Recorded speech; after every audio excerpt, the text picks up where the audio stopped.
Casteel has outscored their in-state opponents by an impressive 125 points in 4 games and has been led by a two-headed monster on the ground. Both senior Bryce Black and sophomore Mason Lewis have amassed over 200 yards rushing on the season, with Lewis already tallying 6 touchdowns.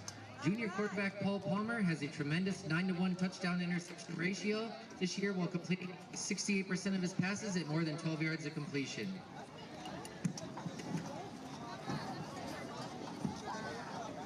Palmer's favorite target is junior Elijah Beeman, and at over 22 yards of reception, the Wolves will certainly have to keep an eye out for number 1 in the open field. The Colts are led in the back end of their defense by all-conference first-team selection and Oklahoma commit cornerback Jeremiah Newcomb.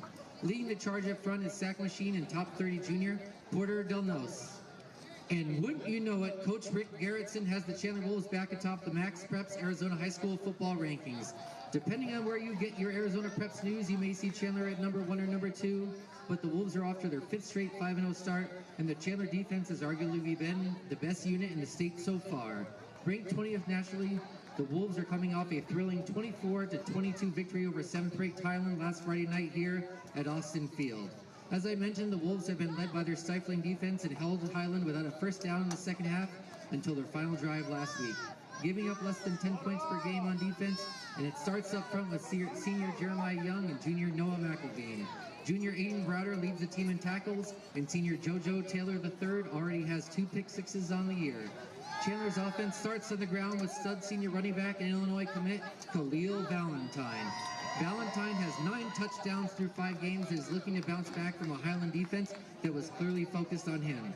Senior signal caller Blake Heffron has shown the ability to beat defenses with his arms and his legs this year. Heffron is completing 70% of his passes at a remarkable 15 yards of completion, while also averaging 5 yards a carry. His 31-yard touchdown connection with just a span with under 3 minutes left and clutch kicking by Adriano Pilato turned out to be the difference in last week's nail biter. Please bear with me tonight as I do not have a spotter and will be doing my best to get as many names and numbers out there as I can. So welcome and sit back to enjoy this premier region clash between top 15 teams in Arizona here at Austin Field.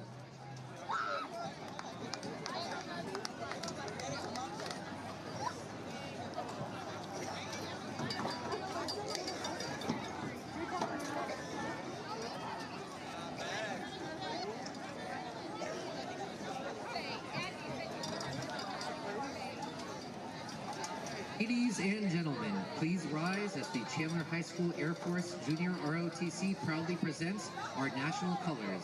Tonight's color guard commanders are Cadet Lily Ochoa, Cadet Jordan Ricks, Cadet Trinity Fernandez, Cadet Antonio Fuentes, Cadet Naomi Yaten, and Cadet Ace Yates.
The Chandler football team is out on the field early, putting in work for the upcoming season.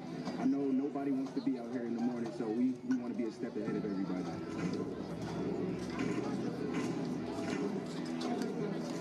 You know, you just gotta believe in your preparation. You know, our kids are prepped really well on my staff, so we just go about our business like we always do and go out and play physical football.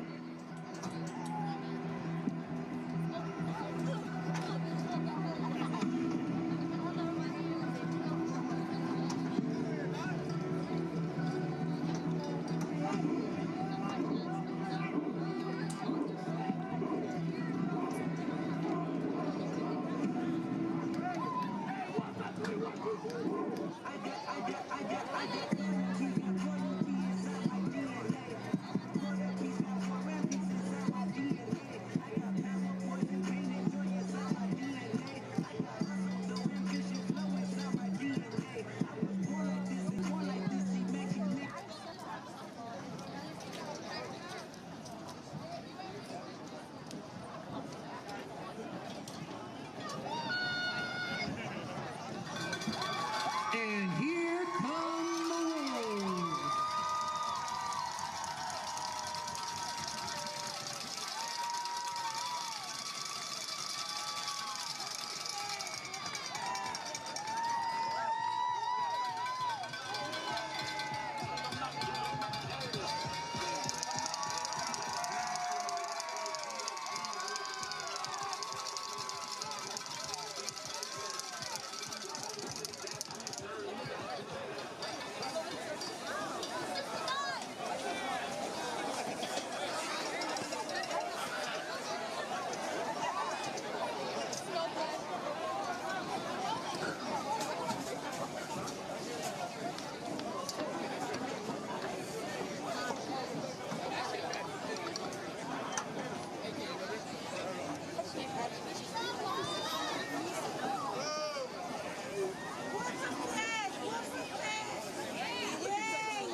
The midfield are the captains for Chandler and Casteel. Captains for the Wolves are number 10, Blake Heffron, number 4, Kennedy Urlacher, number 5, Tyler Valentine, and number 44, Jeremiah Young. Representing the Colts are captains number 55, Jackson Peterson, number 9, Paul Palmer, number 20, Mason Ball, and number 3, Braden Green.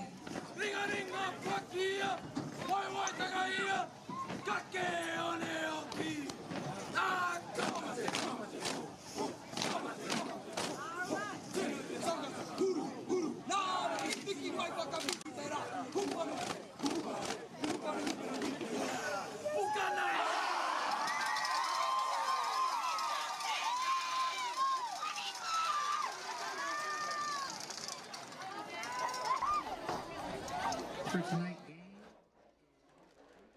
All right, so here we go, ladies and gentlemen. My name is Adam Perry. I'm joined in the broadcasting booth today by Andrew Ferry. And today we've got a good matchup here. We've got Chandler High School, 5-0 so far to start this season, number 20 in the nation and number 1 in Arizona, facing off against Casteel High School, which is my alma mater. And, you know, Casteel off to a 4-1 start. They're a good competitive team. We're in for a good ball game here on Chandler's home turf. So, Andrew Ferry, how are you doing today, my man? I'm doing great, Perry. I'm so happy to be here. Yeah. We get to watch some good 6A football today. Yeah. And I'm extremely excited. Casteel as well, I'm excited for you to get to watch your former high school.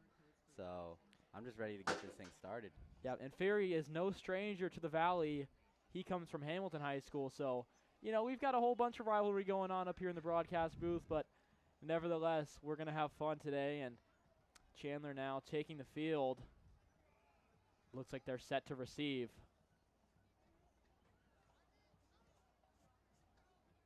So Chandler High School against Casteel. Casteel coming all the way over from Queen Creek.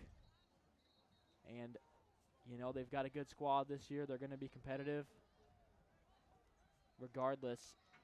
of who they're playing. They faced a great team from California, and they gave them their only loss on the season, which is unfortunate, but, you know, so far in the state of Arizona and in their conference, they haven't lost a game, so we'll see what they can do today against Chandler.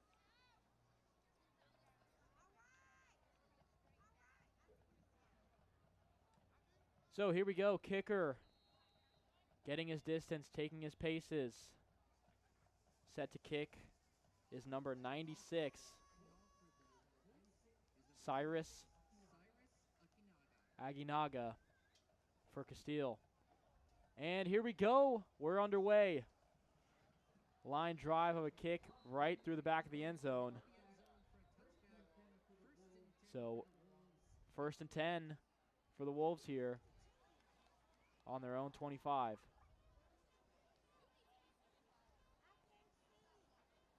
Make it from their own 20. And one thing that is always present in Chandler High School football is their offensive line. They've always had huge, monstrous guys in the trenches, and we can see the size difference right here against Casteel. Quarterback today is a two-sport athlete. He also plays baseball, and he's throwing a pick. Make it a pick six. Casteel High School goes on the board first. That's number 12 for Casteel High School. Landon Patch, the defensive back and wide receiver, showing off the hands right there, makes the grab and strolls into the end zone for 6. And this game maybe not off to the start that most people expected, but Casteel coming out with some flair right away, making a statement on the very first play of the game. And after the extra point attempt, Chandler's going to get the ball back and have a chance to rectify their early mistake.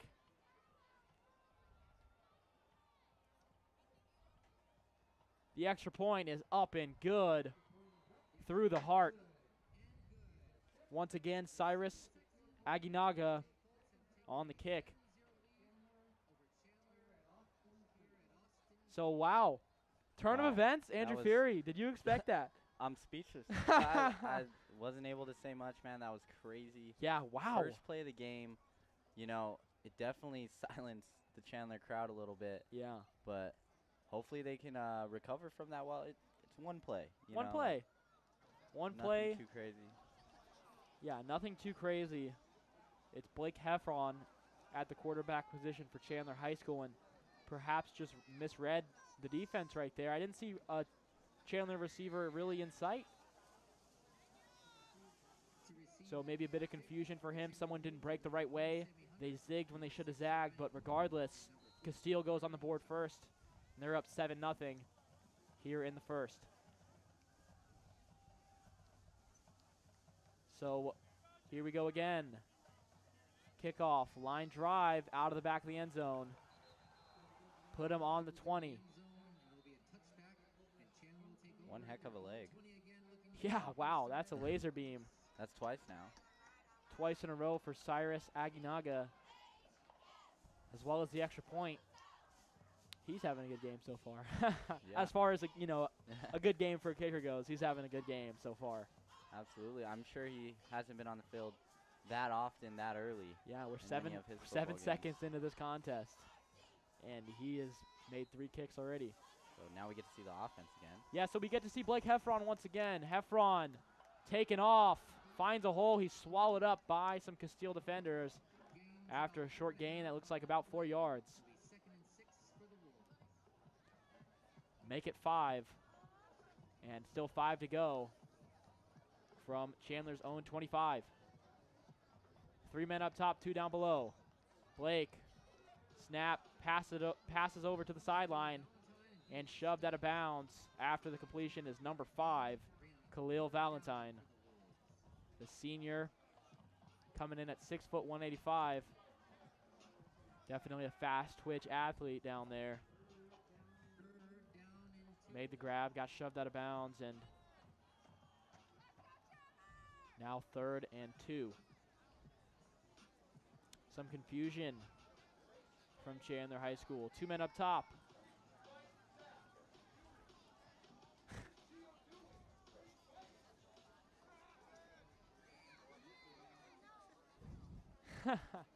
So Trace Wright was the play, Some confusion. and we'll have to call a timeout after the play could not be executed there.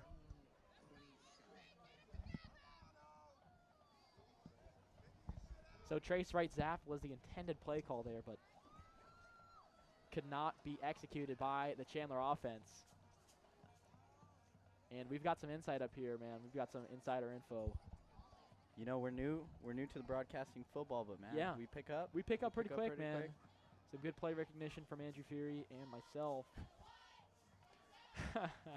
We're having fun, man. Yeah, This is going to be a fun night. We're going to have some competitive football, really competitive football. Chandler You know, making some tensions are mistakes high. early, Yeah, you know. making two Wasn't mistakes so far. expecting that at all coming in. No. You know, I went to Hamilton High School and I got to see some really good football games between Chandler and Hamilton over the past couple years.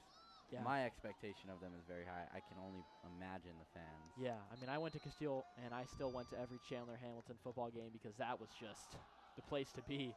And a gain of nothing.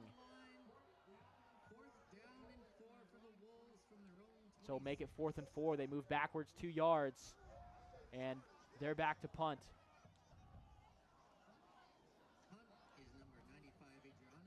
So Casteel defensively has been unstoppable so far here tonight. Obviously not a large sample size, but here we go, special teams, and cracked him. Wow. Wow, so the punt hung forever. Someone on that Chandler sideline wanted Yeah. to get So back Chandler that touchdown. Chandler Oh, gets wow. it back after Mason Lewis is cracked right around the 35-yard line.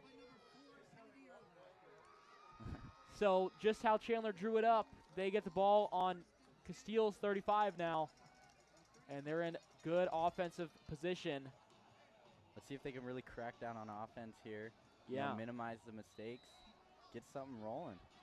Yeah, Blake Heffron still the man behind center. We've got 1 man in the backfield, 2 up top, 2 below. And Blake Heffron, shotgun formation, snaps it, hands it off. Never mind, fakes it, dumps it off to the right. And the flat is locked down by Casteel. I believe that's number 14 on the reception, Carter Ochoa for Chandler High School with a gain of about 2 yards. So we go to 2nd and 8 now. Blake Heffron still in shotgun formation, 1 in the backfield, 1 man in motion down below. Blake looking right, looking deep, and blown coverage. And a massive grab from the Chandler receiver. Who was that? Wow. What a play. What a throw, what a play. It's one way to pick up your quarterback if he overthrows you a little bit. That's just phenomenal right there. Number 7, Jackson Branch, senior wide receiver, busted the coverage up the right sideline and made a slick grab. He'll be marked down at the 2-yard line. Now Blake Heffron with some room to work, and he's going to hand it off up the gut. Make it a 7-6 ball game. Chandler is right back in this one. Wow. Just got to see the replay on that catch for the first time. That was Sick, a beauty. huh? Yeah.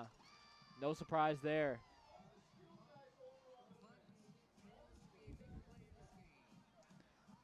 Wow.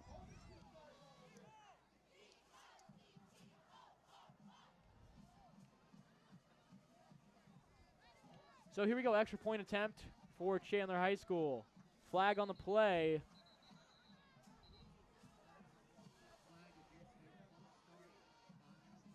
And Chandler is moving back.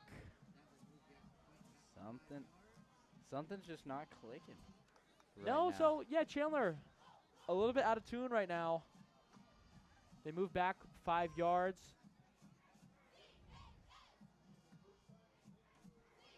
So now we've got a 25-yard extra point attempt.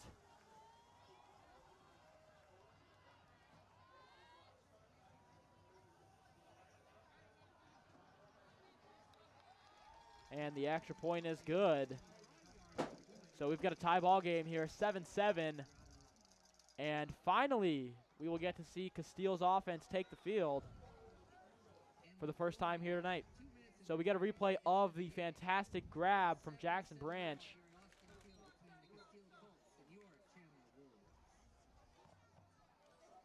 Had his man beat. Throw was a little bit over top, but when you're 6'3" and lengthy like that, that's no problem. So Chandler set to kick off here.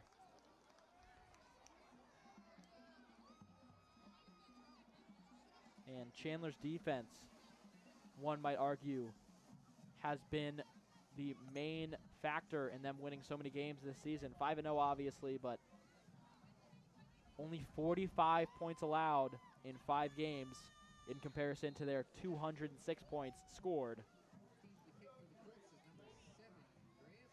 We're in for a good contest here tonight, ladies and gentlemen. Back to kick 85 for Chandler High School. Kick is up and into the end zone. So touchback. Casteel will start on their own 20. And back to receive that was Jarius Grimes for Casteel. He comes up empty-handed, though.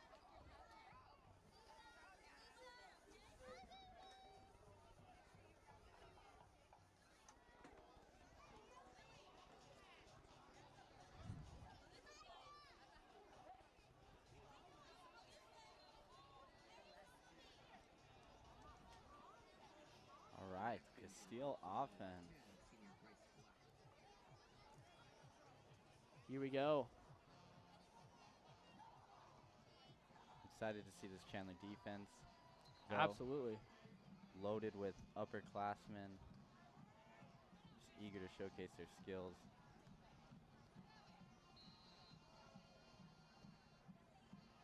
A 7-7 ball game here in the first quarter. Here we go, under center.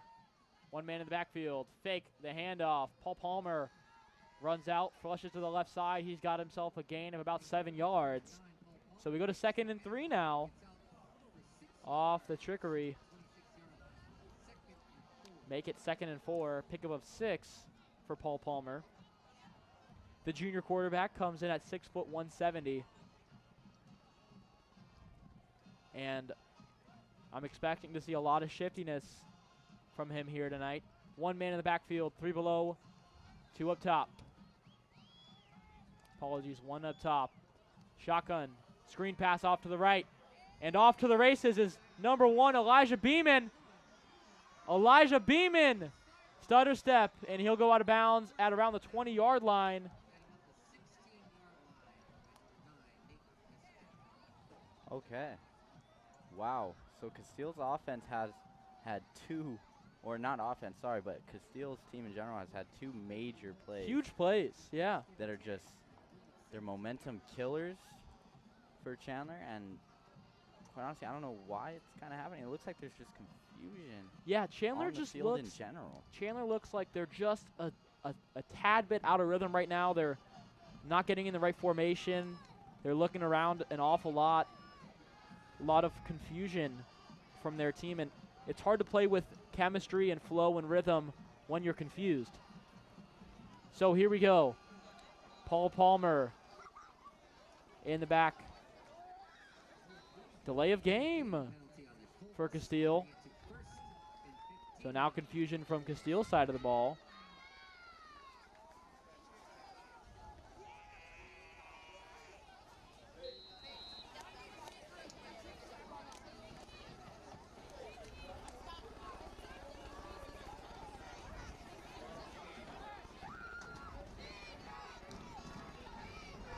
So here we go. One man down below, 3 up top. Make it trips up top. Screen pass again over to Elijah Beeman. Beeman makes his way to the sideline for a pickup of about 5.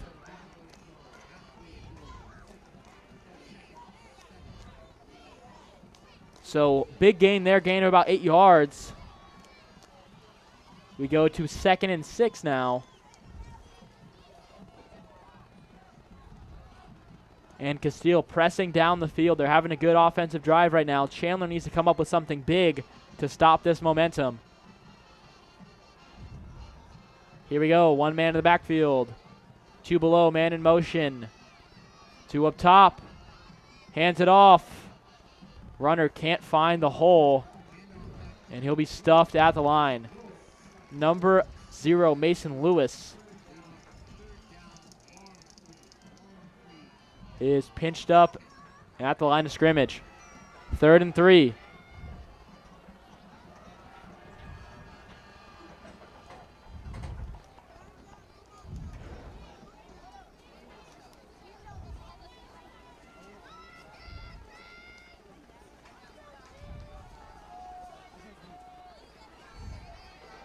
Three below, 1 up top. Keep an eye on Elijah Beeman all the way down there. Man in motion. He's going back to his original side. Paul Palmer going to sneak it up the middle for a first down and some. So we go to 1st and goal now from about the 5-yard line. And Chandler still unable to stop the momentum of Casteel.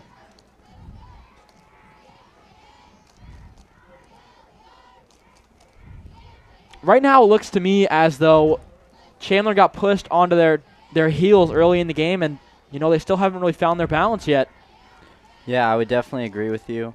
It looks like there's just been a little bit of pressure that's been put on them, but I think kind of more so the mistakes are on their end. Yeah. So it's kind of self-inflicting. This is a really good team, and you expect them to kind of figure it out.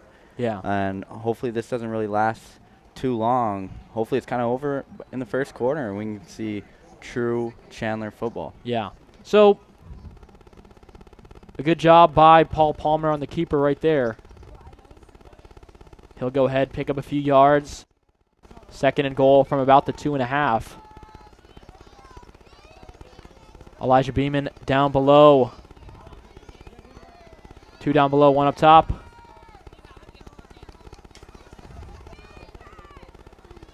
And Paul Palmer's going to keep it himself. Look for the hole, and he's got it. Touchdown, Paul Palmer. Casteel keeps on rolling.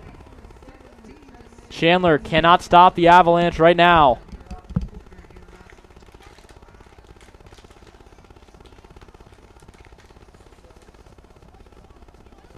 So we go to Casteel 13, Chandler Wolves 7. We've got 7:21 left in the first quarter. And this contest is starting to get interesting. Actually, that's not right to say that. Yeah, that's not right to say that because this contest has been interesting from the very first kickoff. Yeah, definitely threw me for a loop. I was expecting to come see some Chandler domination. Yeah. But so far, hey man, everything in Casteel's favor. My Colts have got some flair to their... Now you claim the Colts. Walking in here, I think he was kind of like, I really don't care who wins. We are broadcasting. I'm like, yeah. Hey, I gotta keep it all the way. Gotta keep it nonpartisan up in the booth. So I'm just here for a good football game, man. Oh, absolutely. So far, we have that. Yeah, no doubt. See some big plays.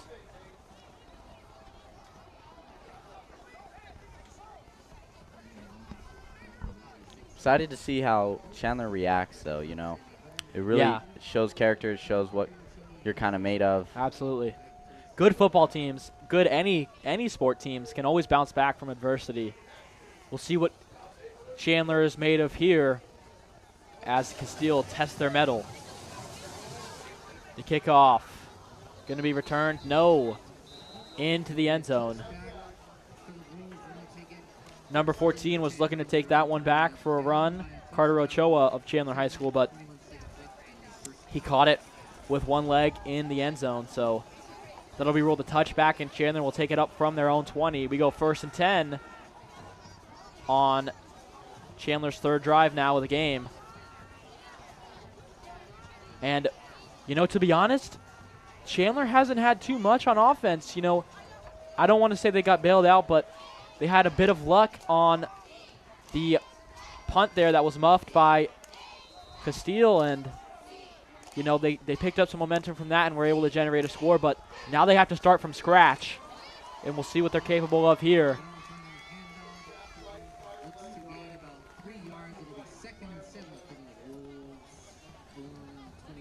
So here we go, 2nd and 7 from the 23. See how Chandler lines up here.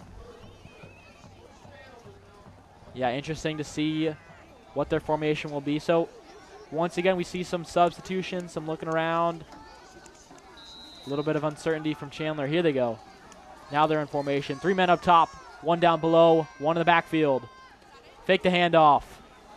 Looks downfield, and he's got his man. Number 2, Justice Spann, the senior receiver, with a huge grab right there. We're going to get to look at it here. Yeah, we're going to get a good angle on this one. Here goes the replay.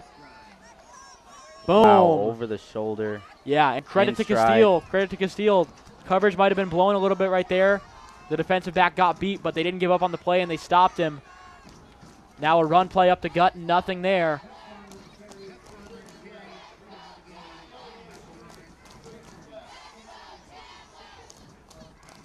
So second and 7. Chandler off to a good start on this drive. Blake Heffron commanding his offense right now. Fakes a handoff. He's going to keep it himself. And Blake Heffron dragged down right around the 20-yard line for a pickup of about 4. We go to 3rd and 3.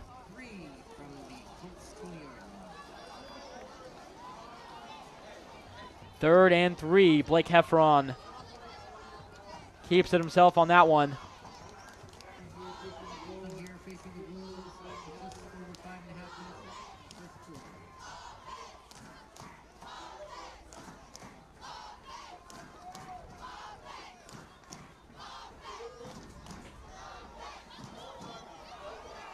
So Chandler, a little bit confused. They're going to call a timeout here. Blake Heffron. Heffron showing some visible frustration so far in this contest. He can't seem to get on the same page as his coaches and his own players. 3rd and 3. And with field position like this, even if Chandler doesn't get the first down on this play, there's no doubt that they're going to go for it on 4th. It's just a logical thing to do. And they're an aggressive team. Yeah. You can see by the numbers that they put up each and every week. 206 points coming into this contest. For multiple years now. Yep. You know. And this team just, if they can get a grip on some of the small things, they could still be very dangerous, and they proved that. Just a few plays ago, you know, the risk taking and risk management is unmatched. You got a baseball player as the quarterback, and, you know, ultra aggressive. Looking at those 2 sport athletes, man, they like to get out there and be competitive. So let's see if Chandler's offense can follow suit. Conversion here is always big. Moving chains. Yeah. With no extra pressure. And obviously, you know, to be a quarterback at a 6A school like Chandler, you have to be hyper athletic to begin with, but to also play for the baseball team is definitely an accolade that Blake Heffron will keep with him forever. So here we go, 3 men below, 1 in the backfield. Motion. Handoff. 1st and more for Khalil Valentine. 1st down. Now from about the 11-yard line, Chandler has got something going here.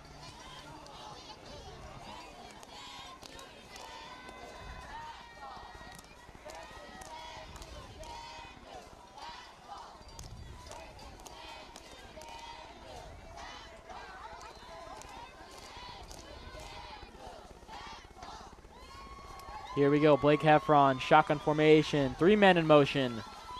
We go 3 up top, 1 below, 1 in the backfield. Heffron calling an audible. Hike hands it off. Khalil Valentine out to the left sideline. And he's going to have himself 6 points. So touchdown, number 11 on the season for Khalil Valentine. And man, oh man, his acceleration is, I've never seen anything like it. Yeah, no. He hit the flat right impressive. there. Yeah, he hit the flat right there, and he was just gone. Yeah, he can go side to side extremely quickly. Yeah. That's very dangerous when you can run around people. Yeah. Don't necessarily have to Exactly. always go through Avoid contact, you know? them. Yep. Prolong the career. A lot of the times, defense can be so concerned with guarding up the center of the field that they forget about the sidelines. And here we go, 14-14. We've got a tied ball game. 14 all in this contest. Casteel set to receive now. And Chandler looking for a stop. And down below here on the track, we see some mini cheerleaders for Chandler High School. Always good to see schools showing love to the community. Perhaps recruiting the next generation of Wolf cheerleaders. But the real focus of this contest is what's happening on the field, because this is shaping up to be a matchup to remember. 14-14, 4 minutes, 30 seconds left in the first quarter. And Chandler now setting up to kick the ball off to Casteel. Student section packed, of course, here from Chandler. And Casteel's got a pretty good turnout as well. No, absolutely, yeah. No doubt.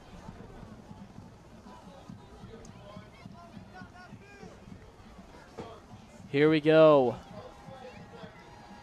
And out the back of the end zone after it hits off the hands of Darius Grimes. Casteel will start from their own 20, and they're going to have to manufacture a good drive here if they want to keep this game competitive.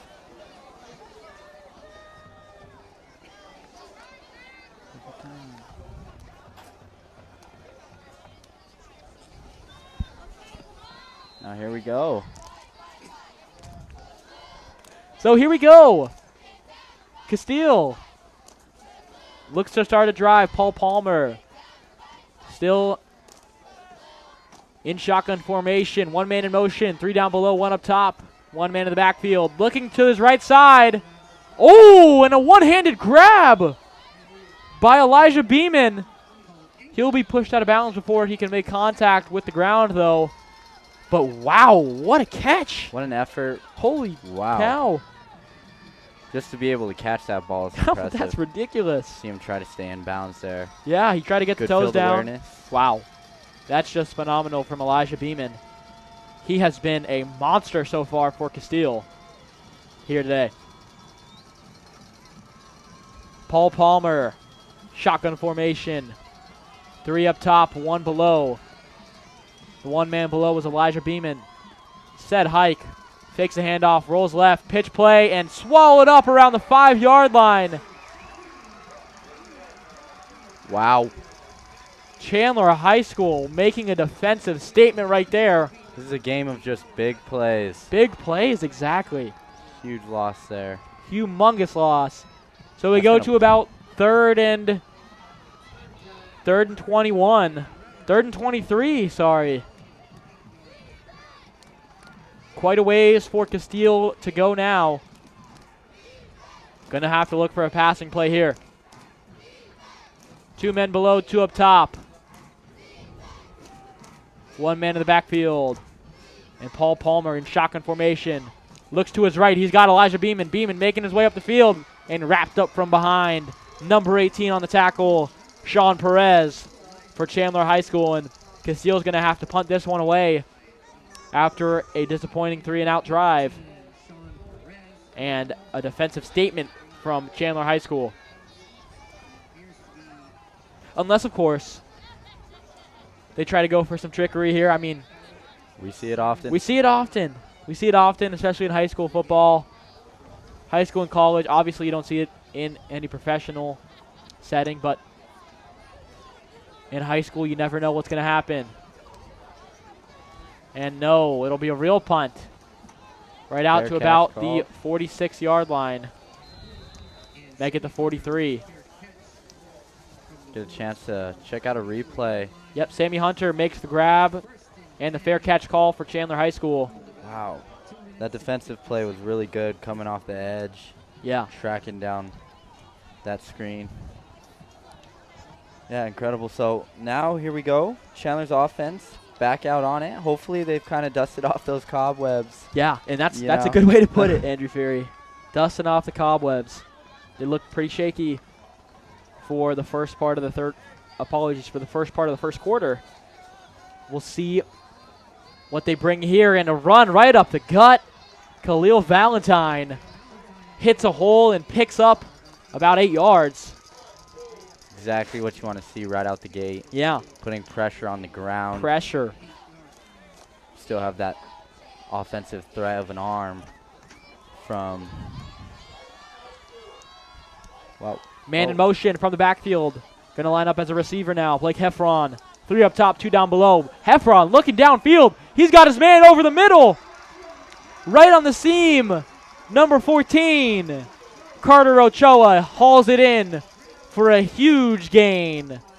Tackle made by number 7, Gareas Grimes, and Chandler High School. The Wolves Are rolling. are rolling. Seemingly they found their footing. Great play from Ochoa up the middle. Yeah. Good Now we get pass. to see the pressure just get piled on top of Casteel. It's something that's hard to do. Something that is hard to do is play against Chandler with your back on the ropes. Yeah. See them adjusting formations consistently. Handoff, Khalil Valentine. Up the middle, wrapped dancing. up. Ooh. Brought down hard for a gain of about 4 yards. Looks like a gain of about 4 yards, and it appears to be number 20, Mason. And some more confusion from Blake Heffron.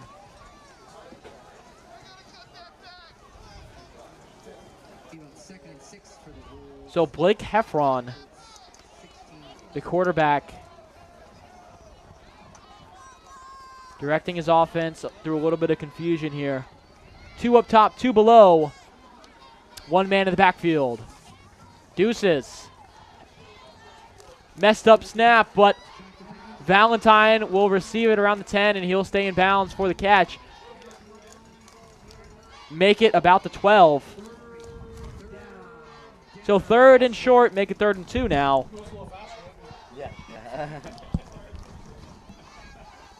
Third down, 2 yards to go. There we go. Chandler lining up. Yeah, Blake Heffron is on a roll right now. This is the kind of drive you want to see from your starting quarterback. Yeah. So 1 man in the backfield, 3 up top. Make it 4, 1 man in motion. And nothing there up the middle. Do they get the first? Casteel is saying no. We'll see what the referees rule it as. Still waiting on the spot. Both teams pointing in the other direction. No, they're not going to give him the first. So we go now to 4th and 2. Oh, sorry, apologies. There we go. We got first It down is now. first. So 1st and goal from the 10-yard line. Blake Heffron, shotgun formation, 2 below, 2 up top. 1 man in the backfield. Deuce formation, motion. Set hike. Fakes the handoff. Heffron looking to the end zone. And almost Swatted reels it in. away. But a huge pass breakup by number 4, Zach Brown of Casteel High School. 2nd down and goal. And the intended receiver for Chandler High School looks like Jackson Branch. Couldn't haul it in through 2 defenders. Heffron did a good job trying to thread the needle there, but couldn't quite make it perfect. 3 men up top, 1 down below, 1 man in the backfield. Heffron, handoff. Valentine, nada. The middle to Valentine, and that is going nowhere. Let's make it a loss of about a yard. And we've got an injury on the field. A Chandler Wolf is down. Gio Barria. And Chandler's going to go ahead, or somebody's going to go ahead and call a timeout. No, Casteel's saying no. No timeout. They thought it was an injury timeout perhaps. They started making their way towards the sideline, but no injury here. Gio Barria is back on his feet. Blake Heffron still keeping this drive going. He's got something to prove here. 3rd and goal from the 11. Heffron got his man. Khalil Valentine keeps on trucking. And Khalil Valentine, no can do. He'll get the ball down to around the 3-yard line. So end of the first, we go to 4th and goal.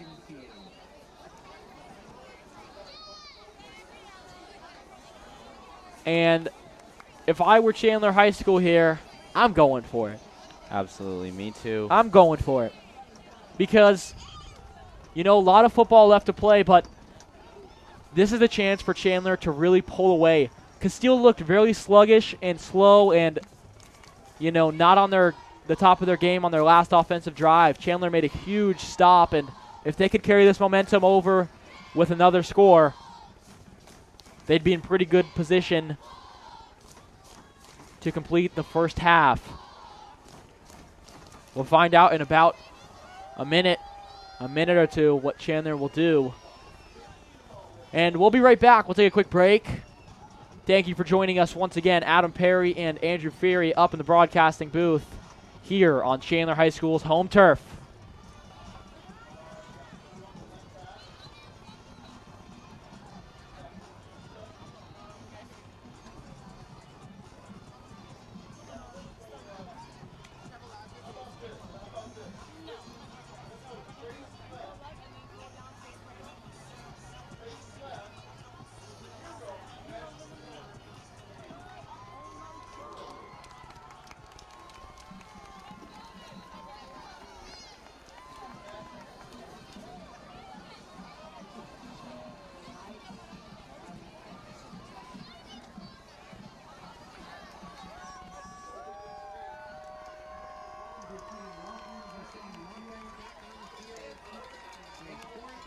Here we go. 4th and goal from the 3-yard line. Chandler High School trying to put an exclamation point here. This is a statement. Blake Heffron, shotgun formation, 1 man in motion. He's going back down below. 3 below. He's got his man wide open. Making the grab, number 14, Carter Ochoa. Chandler High School takes the lead, now 20-14. And credit to the play calling of Chandler High School right there. They show some guts. They took the risk, and they get the reward. And they're starting off this second quarter in the best way possible.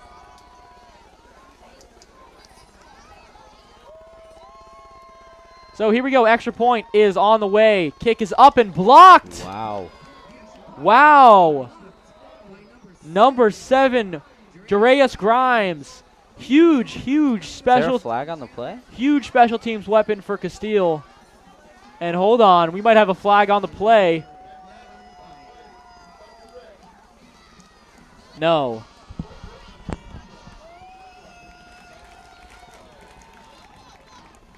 Not gonna be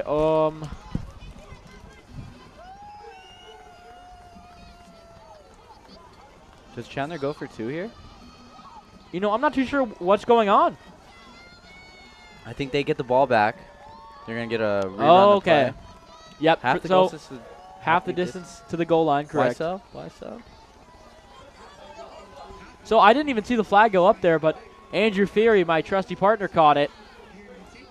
And the Chandler offense is coming out onto the field. They're going for 2. And why not? When you make a statement like that on offense, you go for it on 4th and goal. You might as well hammer it home with a 2-point conversion.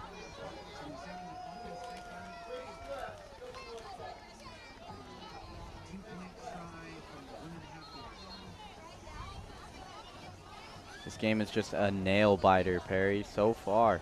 Gosh, we're not even in at the half yet. Love games like this, you know. Yeah, absolutely. It's what we want to see every week. No doubt. Competitive football. A bunch of athletes going out there giving it their all.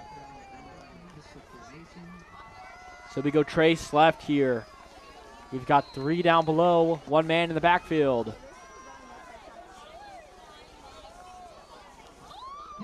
Handoff, Khalil Valentine. 2-point conversion is a go. Make it easy.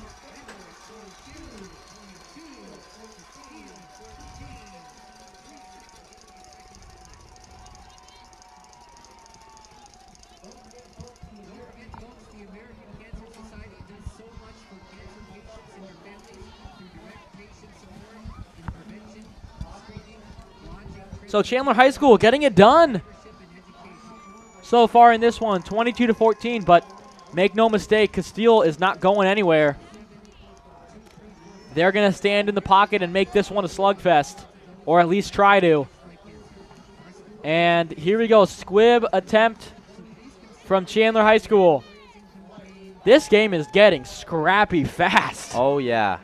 You know, this is what we came to see. Yeah, so now Chandler has Casteel on their heels, off balance, and they're trying to capitalize by potentially getting the ball back. Obviously, a lot of risk involved in this one. If Casteel recovers, they get the ball right around the 50-yard line. No. Okay.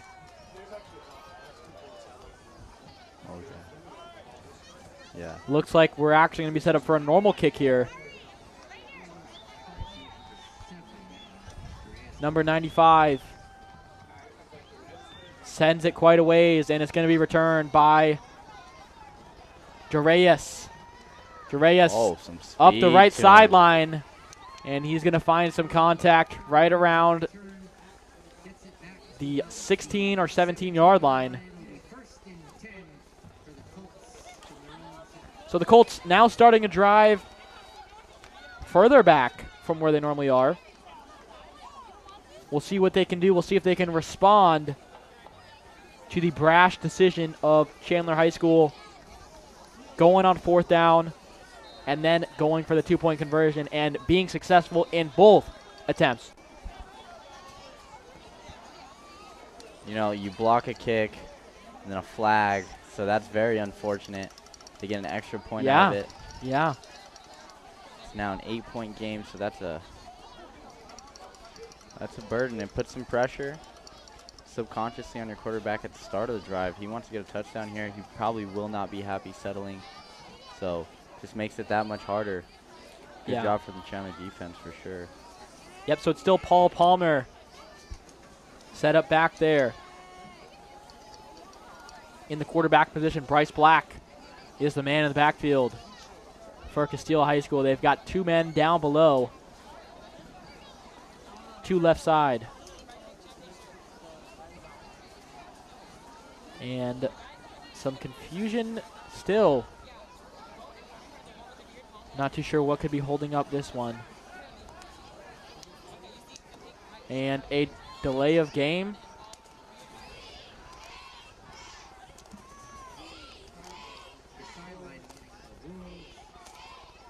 And make it a sideline warning, and Casteel will move up to the 32-yard line. So 15-yard gain right there for doing just about nothing. And they find themselves in a much better starting position than from their own 17. So Paul Palmer, shotgun formation, Bryce Black to his left. Palmer looks to his left, throws the ball over the Chandler sideline. No receiver out there.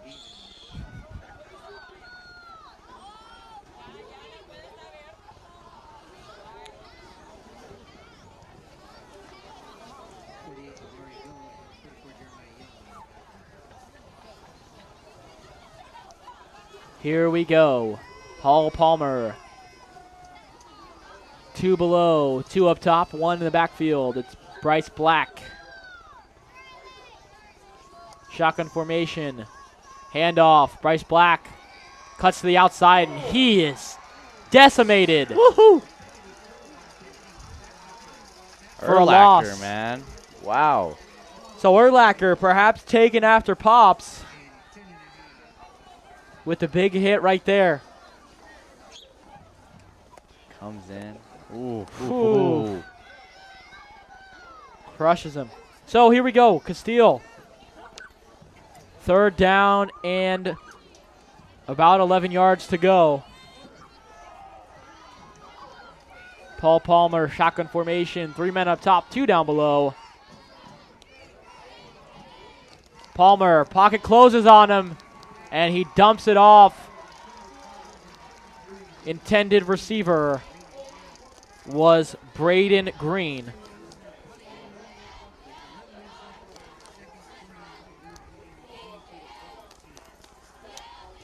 So another big defensive stop from Chandler High School. The Wolves stepping up to the occasion and driving their message home right now against Casteel.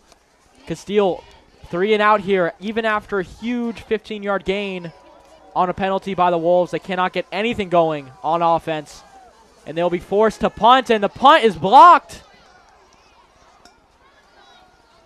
A Chandler Wolf got a hand on it, and it's still going to roll all the way to about the 31. So Chandler now fighting out from their own 31-yard line. Will try and keep their offensive momentum rolling. 1st and 10. 10 minutes, 49 seconds remaining here in the second quarter.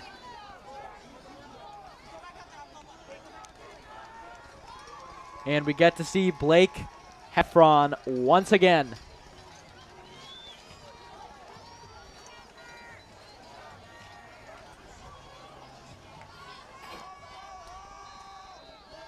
We got 1 man in the backfield. Heffron, shotgun formation. Handoff to Valentine, and flag on the play.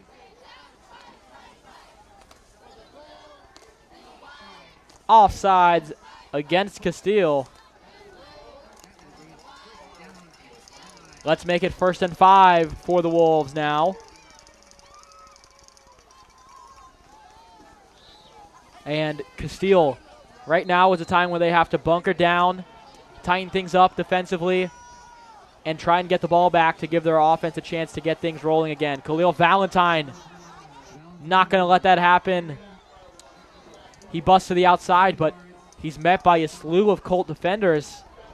They'll take him down after a gain of about 3 yards. So now 2nd and 2. And Chandler in good position to keep this drive rolling. Casteel not set up. Blake Heffron going to take off. And he'll go nowhere, and he'll lose the football. And it looks like Casteel is going to recover the fumble. Blake Heffron fumbles, and the Colts recover. Yeah, he didn't really get a good hold on that football. No. He approached the hole, and wow, Yeah. he was met with some hard-hitting Casteel defenders, and wow, just like that, the ball has been turned over again. Wow. And in Chandler territory. Plays. Yeah, and in Chandler territory. Worth Dang, mentioning. Good field positioning now. Casteel gets a chance to redeem themselves a little bit. This is a big opportunity for them, and they have to capitalize if they want to stay in this one and keep it competitive.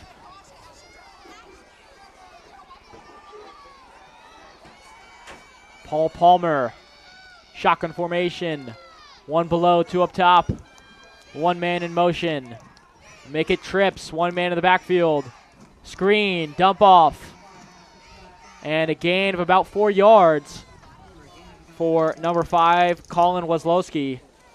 The senior comes in at 5'11", 170 pounds. His first appearance so far here tonight, and Casteel going to have to start looking for other options. Chandler has seemed to adjust to Casteel's main weapons, and now it gives Casteel a chance to adapt their game and be versatile. Show that they have depth on their roster and spread the ball around. to keep a drive going. Here we go, one man in motion. He's going back up top. Paul Palmer's going to keep it himself for a gain of about a yard. So now 3rd and 5. And Casteel needs a first down. They haven't had a first down in 3 drives. So Casteel going to have to come up with an answer. Try and solve this Chandler defensive puzzle. A code that they cannot crack so far in the second quarter. 3 men down below, 1 man in motion. He's going to go back down below, 1 man up top. Palmer rolls out of the pocket. He's got open grass in front of him, and he's going to pick up a first down. And Palmer looking for a late hit call, but no, sir. Looked like the Chandler defender was already in motion towards the tackle as Palmer was making his way down. So no call there.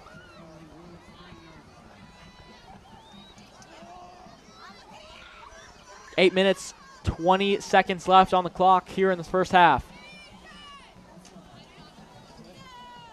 Paul Palmer, shotgun formation, 2 men up top, 2 below. Bryce Black in the backfield.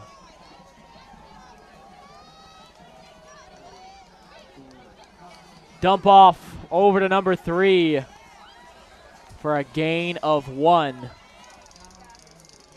Braden Green on the reception. Senior wide receiver gets his first action of the night as well. Wow, we just get to see some more showing of Urlacher. Putting a stop to that play there. Yeah, Urlacher. Hear his name very often. Yep.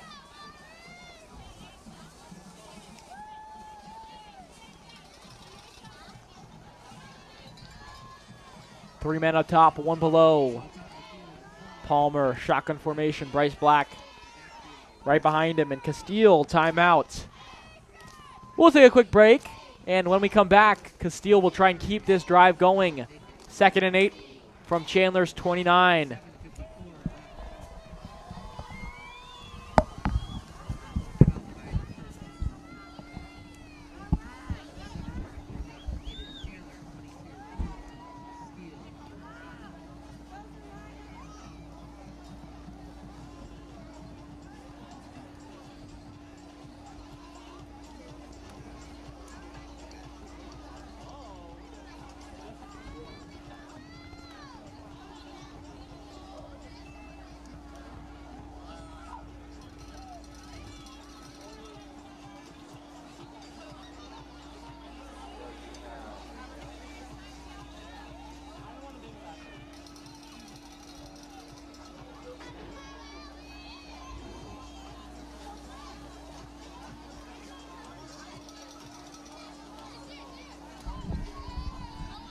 And here we go back to action.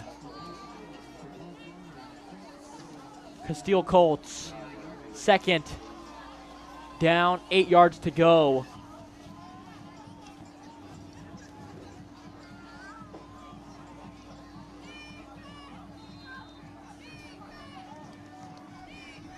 Three men up top, 1 below. Paul Palmer. Said hike. Palmer's going to try and keep it himself. And he is brought down at right around the line of scrimmage. Gain of nada. 3rd and 8. 3rd and 9. Number 6, Orion Kupu on the tackle. And Casteel with just nothing on offense so far in the second quarter. The Colts got to switch something up. And, you know, that can be the pressure on the Colts right now can be attributed to the defensive line of Chandler High School. Paul Palmer has no time in the pocket, so Casteel is kind of being forced to just throw dump offs or screen passes. Doesn't have any time to look downfield. Bryce Black, open field, he hits the sideline. 4th down and more, and he's going to be in for 6. Touchdown Casteel, Bryce Black when Casteel needed him most, came up big right there. Wow. Casteel had no answer for the Chandler defense on offense for probably 10, 15 minutes, and Bryce Black cracks the seal and lets loose for 6 right there. And once again, competitive ball game, 22-20. Casteel set up for just 1 extra point. Not going to go for the 2-point conversion, and I can't blame him for that. Chandler's defense is just so good, and I can tell there's going to be a lot more scoring in this contest. Kick is no good. Apologies, kick is up and good. Yeah, that kick. Yeah, it looked through the uprights, but from our angle, it kind Yeah. of looked a little. Apologies, ladies and gentlemen. That one was squared through the uprights. I just did not have the best angle to see it. And Casteel now trails just 1 point. 22 Chandler, 21 Casteel, with 6:56 left in the first half.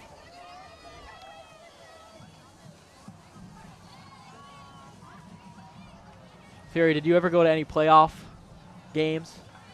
For Hamilton? Yeah. No, we were playing fall baseball. Oh, so yeah, me I neither. had like games every time. Me neither. That's that's why I asked you instead of giving my own story. And yeah. Yeah, it's unfortunate that I was unable to experience that atmosphere. Yeah, no, I'm High sure it's school football, electric. man. Yeah. It's lit, especially in the states of Arizona, Yeah. Texas, California. The West Coast is just Yeah. hyper competitive for all sports, and football is no exception. Chandler ranked number 20 in the nation coming into this contest. And Casteel recognized as that target on Chandler's back, and they're trying to pick it off.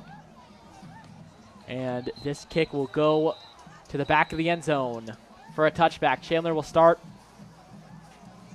their own drive from their own 20-yard line and hopefully keep their offensive momentum rolling.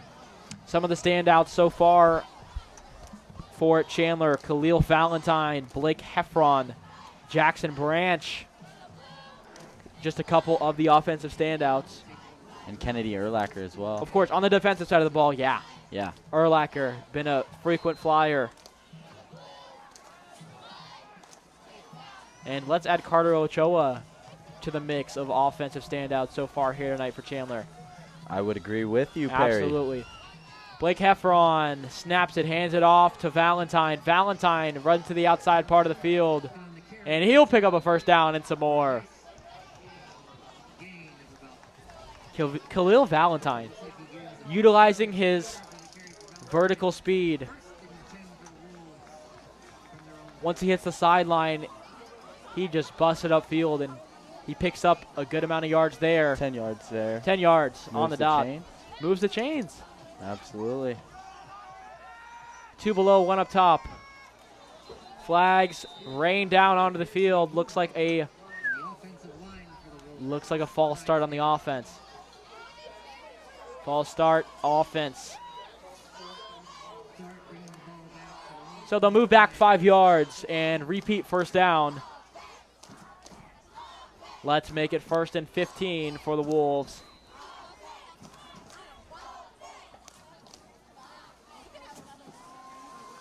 And handoff, Valentine up the gut.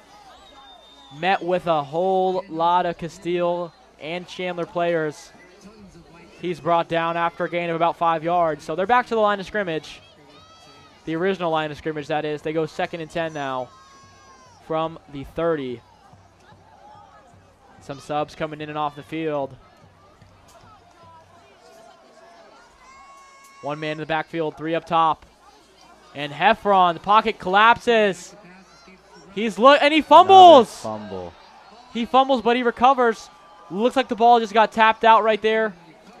He recovers, but after a loss of 10 yards, so we now go to 3rd and 20. Casteel finally breaks through that impenetrable offensive line of Chandler High School. And they're able to make something happen on the defensive side of the ball. And it's not like Casteel's defense has been dormant all game. They looked great to start the first quarter with the pick 6 to start us off, and they even made a couple stops. And Blake Heffron fakes Oh. out Casteel defenders, busts a couple moves, and he'll pick up about 17 yards, so we go to 4th and 3. 4th and 3, he gives Chandler's offense a chance. Gives him a chance. Runs right up the middle with that ball. Yeah. Able to get a couple good blocks, and there you go. And with how dynamic Chandler's offense has been here tonight, no question they're going for it on 4th down. And we've got Valentine in the backfield. I wouldn't be surprised if we saw a little handoff to him. That And is, hold on now, a bit of looks like a designed. yeah, looks false like a start from designed Chandler's false start play. offense. Yeah. Casteel's saying Chandler, but we got the call on Casteel up in here in the booth, and there it is. You There it have is. First down, Chandler Wolves. Ball is placed on the 42. They pick up 5 yards, Big change in and they momentum. get a new set of downs. Here we go, Blake Heffron. Shotgun formation, 1 man in the backfield. It's Valentine. Valentine's going to get the rock, and he'll run it to the left seam to be brought down after a gain of about a yard.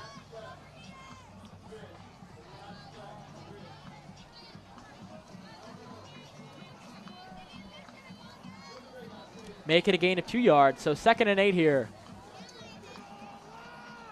from the 44-yard line.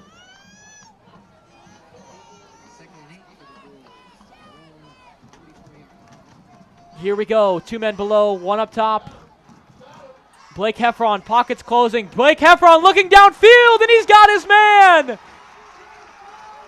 Touchdown, Wolves. Completely well-designed play by Chandler right there. They get their man, number 2, Justice Spann, the senior wide receiver, picks up 6 for the Wolves. Score now, 28 Wolves, 21 Casteel. And Heffron, while he's had a couple, issues holding onto the ball so far here tonight, one thing that you cannot take away from him is his pocket agility. He dips and dives through Casteel defenders like no one's business. The pocket collapsed on him, and he stayed composed, stayed confident, and he caught his man downfield for a huge 60-yard touchdown pass. Let's make it a 56-yard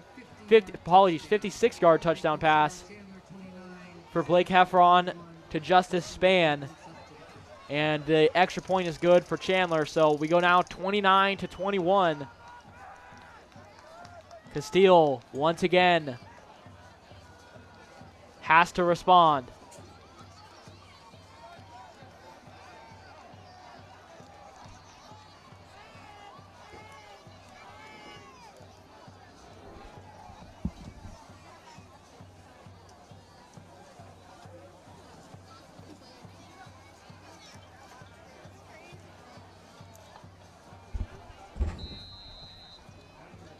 After the Heffron and Spann connection again, the Wolves are ready to kick off. Number 95, back for the Wolves, and number 7. So here we go. Chandler picks up 7 on the offensive drive. Now looking to kick this one off. Back to receive, number 7 for Casteel, and he's in the end zone, so touchback. And Casteel will start from their own 20. Once again, Casteel has an opportunity to respond. Chandler trying to prevent that from happening, trying to pull away and make this a 2-possession game.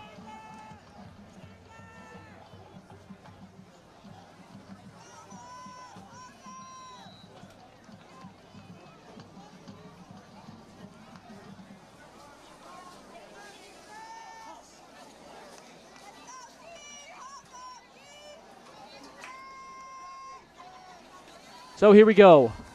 Paul Palmer. Shotgun, snaps it, and he will try and sneak it up the middle for a gain of about a yard. Jeremiah Young on the stop for Chandler. 2nd down and 9. Paul Palmer is coming off the field. And in at quarterback, looking like Jeremiah Newcomb, perhaps. I didn't see that number quite right. We'll get an update on that in a second once they break huddle here. And it's Elijah Beeman behind the quarterback. For the Colts at quarterback. And timeout, Casteel. Timeout, Colts. With 3 minutes and 30 We've got 3 minutes, 37 seconds left to play here in the first half. 29-21, Chandler leads. We'll be right back after this quick timeout where Casteel looks to get the equalizing drive in motion.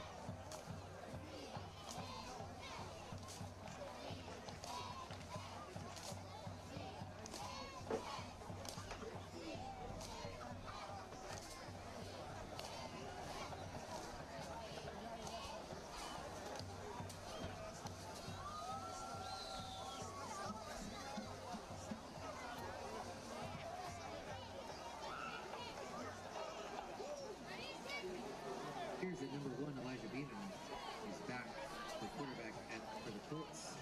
Second down and 9 with just over 3 minutes. 2nd and 9, and we're back to action. Elijah Beeman still in shotgun formation. Fakes the handoff, runs over to the right side. He's got his man for a first down. Number 6, Kyle Harper on the reception. So Elijah Beeman has been an absolute offensive masterclass so far here today for Casteel High School, and he's showing off some versatility. He says, hey, quarterback's out. He got banged up a little bit. Coach, let me in. Put me in. And I'm sure this is something that they've practiced. I'm sure that conversation went a lot like that, too. Yeah. And Elijah Beeman snaps it, hits a couple jukes, and runs into the offensive wall the defensive wall that is the Chandler Wolves defensive line for a gain of nothing. So we go to 2nd and 10. 2nd and 9, let's make it. And Elijah Beeman not listed as a quarterback on the roster. Only listed as a wide receiver, but showing more versatility than that. He's got 3 men up top, 2 down below.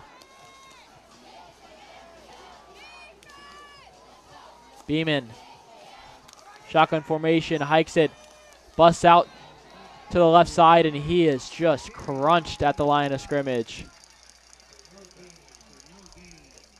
So no gain on the play.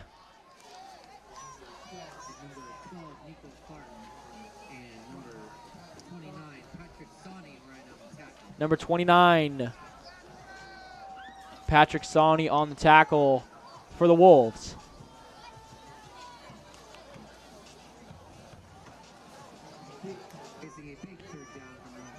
So a long 3rd down here for the Colts.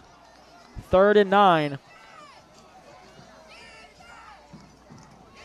2 minutes left here in the first half.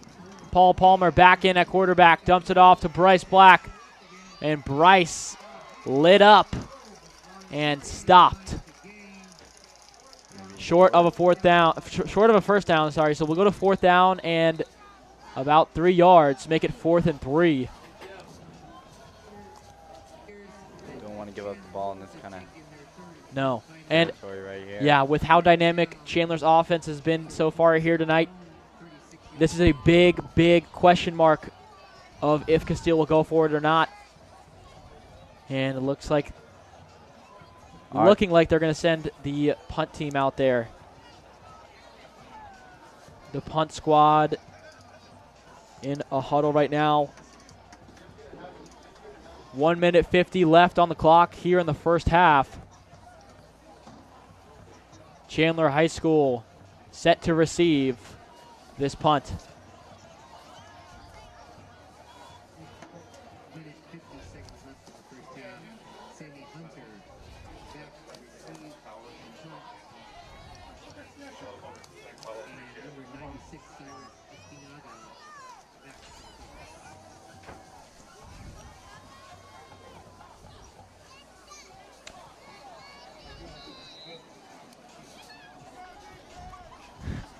So here we go. Casteel set to punt. Punt is up, and it's lofty. Not a whole lot of distance on it. And it goes out of bounds right around the 40-yard line. Make it the Chandler 40-yard line. So they'll have 60 yards to go if they want to find the end zone. Once again, flag on the play.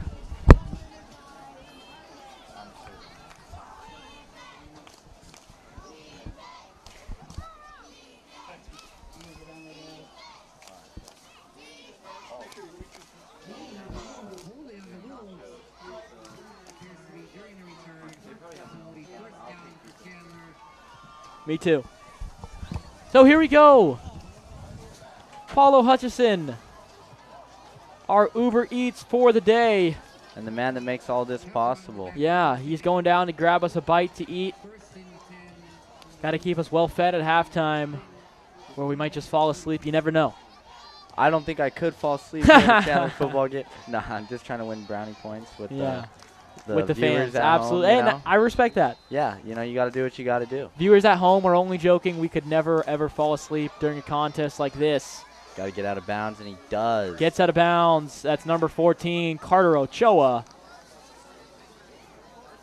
with the yards after catch. So we go to 2nd and 2 from right around the 38-yard line. And you just get to see the veteran caliber from Chandler's offense there. Yeah. You know, he's able to. Heffron passes short. Intended receiver was number 14 again, Carter Ochoa, but pass doesn't quite make it all the way. 3rd and 2. 1 minute 33 on the clock. Blake flips it over to Valentine, and Valentine will lose about a yard. Casteel eats that play up there. Casteel eats it up, and we go now to 4th and 3, and interesting field position here. Looks like Chandler's not going to go for it.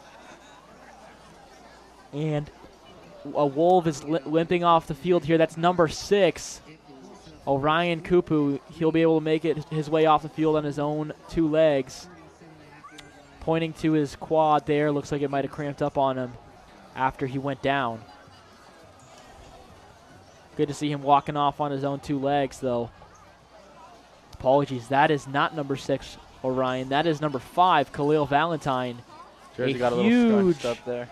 A huge, huge, huge member of the Chandler offense.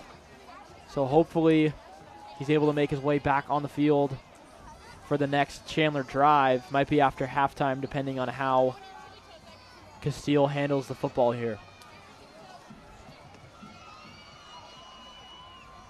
So they will punt it, or at least set up in punt formation. I think they're probably punting. Yeah, they're probably punting. No trickery over here. Chandler playing no games with this lead. No. You know, Casteel has came out and proven that they are not a team to be messed with. Yeah. You know, we've seen the big plays, we've seen the stops, and it's hard to do that against a dynamic Chandler offense. Defense not living up to its reputation of 10 or less a game, but nonetheless, this is a great football game on both ends. Absolutely. There we go, back to punt. And the punt has got some air under it. They all have tonight. Fair catch by number 0, Mason Lewis. Caught at about the 20-yard line. Colts take over. They're trailing 8 points right now. 1 minute 16 in the first half. Sigh of relief getting the ball back for sure, but you have to be able to capitalize on it. You got to capitalize. You know, especially, yeah. Yeah, your playmaking and play calling as well has to just be on point here, be precise, and you have to execute. So 1 minute and 16 to go, 80 yards. There we go. 80 yards to go. Palmer dumps off to number 13 for a gain of about 3 yards. Number 13, Jacob Ice. a senior wide receiver. Setting up the Colts' 2nd and 7 from the 23-yard line. So 2nd and 7 from the 23. 18, Sean Perez.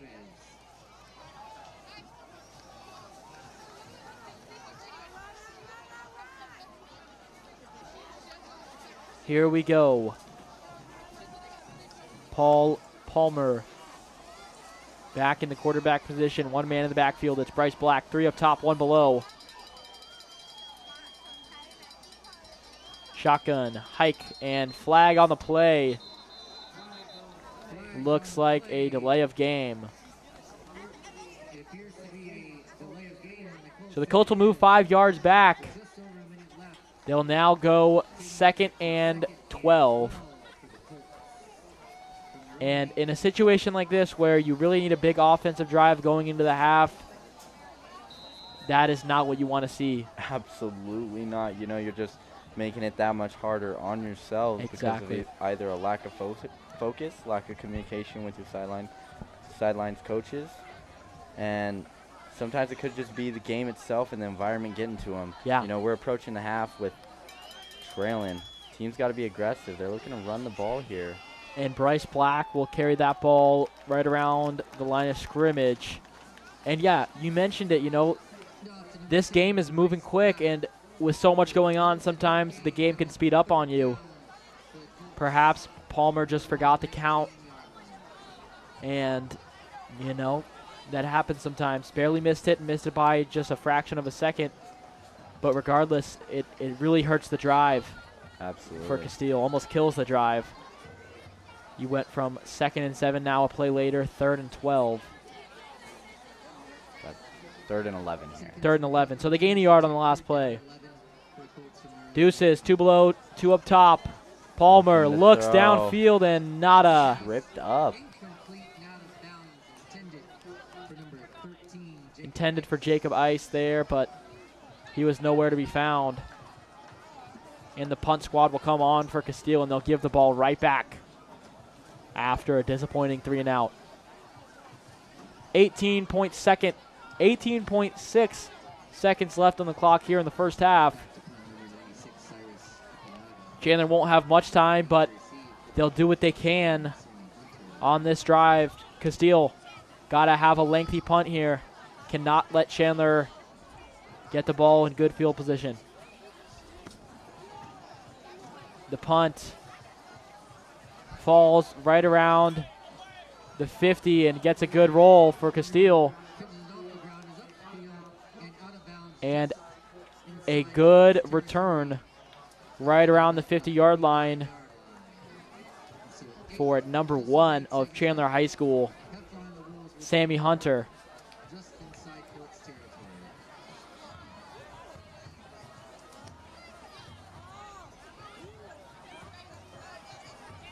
So 50 yards to go.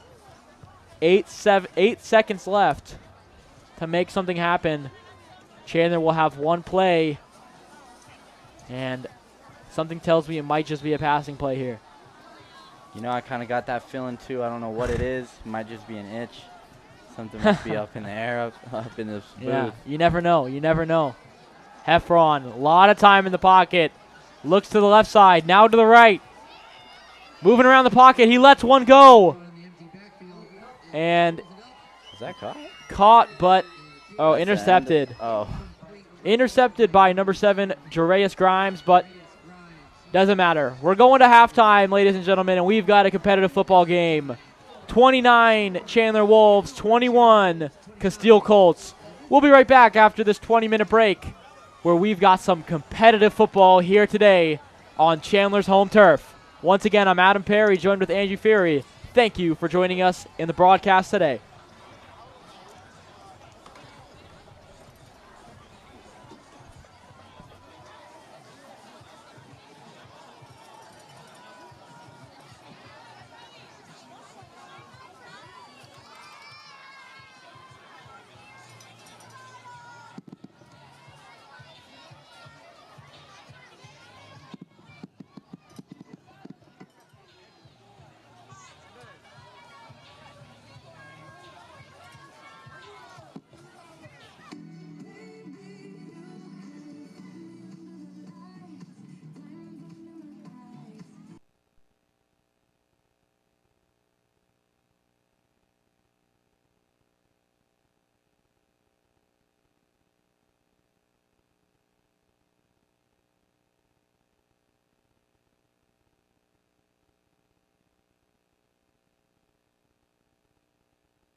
So here we go. Back to action. We start the second half with Chandler kicking off.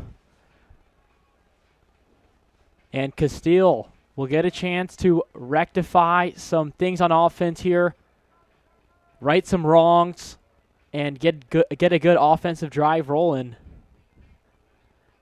And number 7 will go for the return, and he's swallowed up right around the 13-yard line by a wave of Wolf defenders.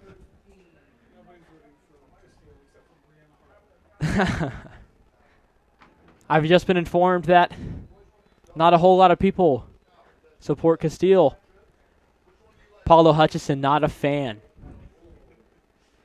And that's okay. The Wolves, you know, the Wolves are also not fans. But as a Colt, we don't listen to the noise. So here we go. Paul Palmer, shotgun formation. Man in motion, 3 up top, 1 below, 1 man in the backfield. Palmer looks over to his left. He's got his receiver, number 3, Braden Green, for a gain of about a yard. So we go to 2nd and 9 from the 14. Make it the 15 now. 2 players coming in for the Colts, 2 coming off. And we were just informed that it is Cowboy Day or Cowgirl Day over here at Chandler High School. That explains so much. And yeah, that explains so much, says Paulo Hutchison, and I have to agree with him. We've got a sea of Western folk down below. Palmer dumps it off to Bryce Black, and Bryce cannot receive the ball there. He drops it. And just like that, the Colts go to 3rd down. Looked like it might have been a fumble there for a second, but Bryce Black never completed the catch. So Elijah Beeman coming on the field for the Colts. If anyone could wake up the offense for the Colts, it'd be him. 3rd and 9.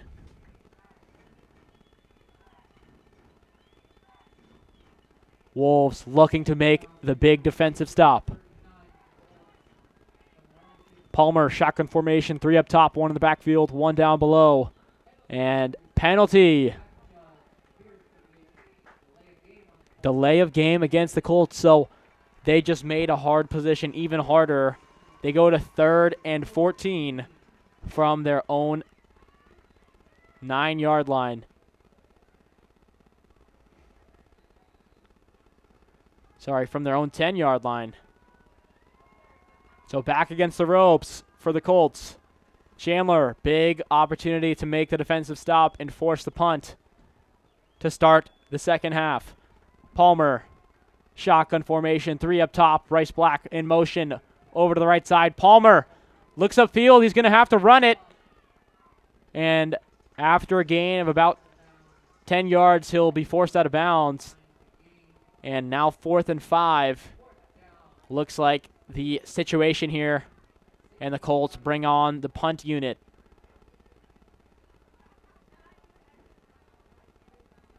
And to no surprise there. Unfortunate for sure for the Colts, and huge, huge victory for the Wolves to stop the Colts coming out of the gates. That sets the tone for the second half here. And we'll see what the Wolves can do with it. The punt out to about the 50-yard line. It's going to take a good roll for Casteel. Fielded by number 7. Play is called dead.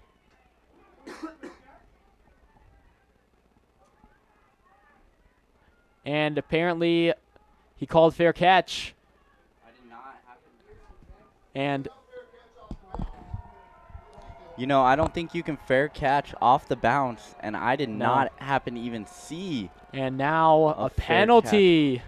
Flag comes out. Is it against the sideline? Against the sideline of Chandler. Oh, they're Wow. getting into it right now. He might eject that coach down there. That might just be a The terrible call. referee.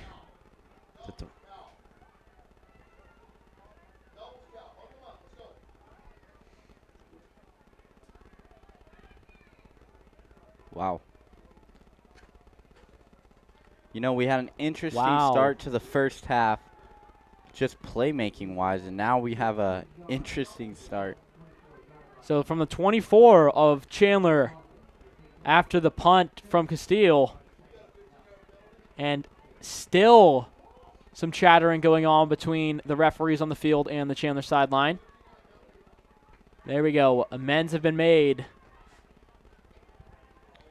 So Chandler gets a 15-yard penalty on that. 15-yard penalty against Chandler. Wow. That's a substantial amount. You know, I feel very unwarranted. So Yeah. a little bit of adversity for Chandler. How do Yep. they respond? They respond with a handoff to number 5, Valentine, and he's swallowed up for a loss of 1.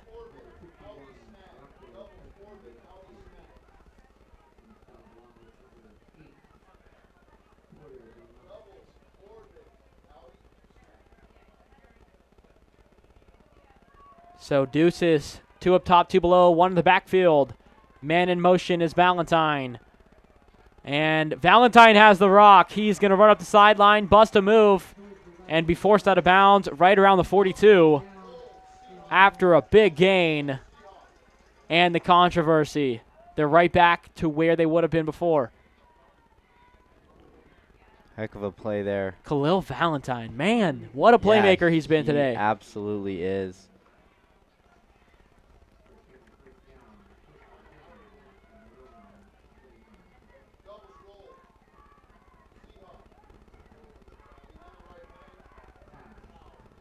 And Blake moving around the pocket, looks up the right sideline. He's got his man.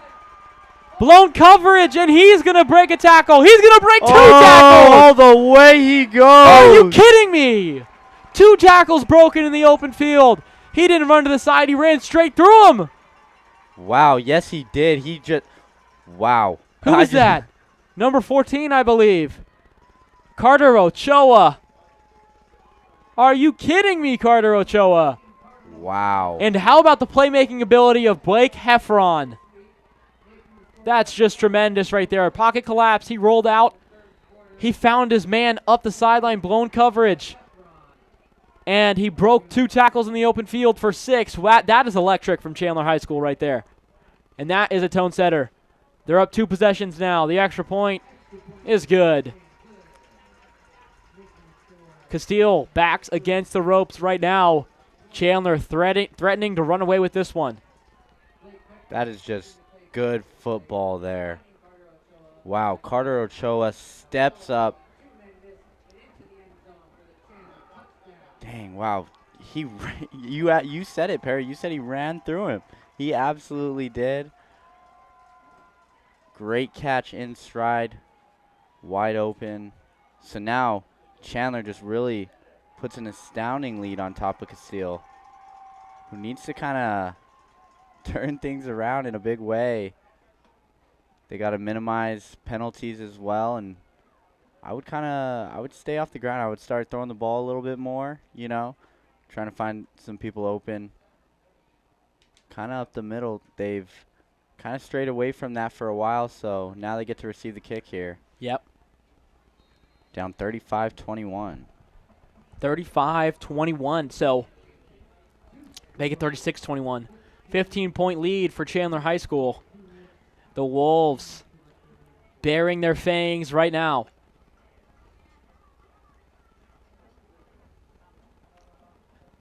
And the kickoff up and far into the end zone. Touchback. Colts start on their own 20. And wow, what a play we just got to witness a moment ago from Carter Ochoa.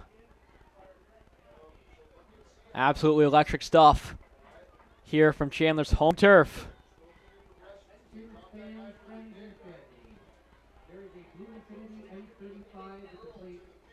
Colts finally breaking the huddle here.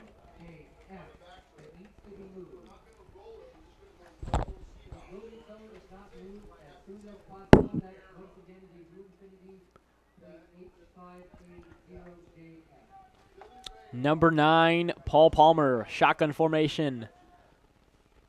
Man in motion.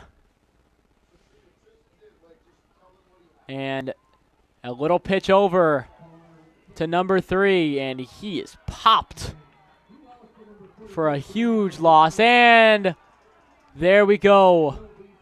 A big shove on the sideline after the play against the receiver of the Colts, and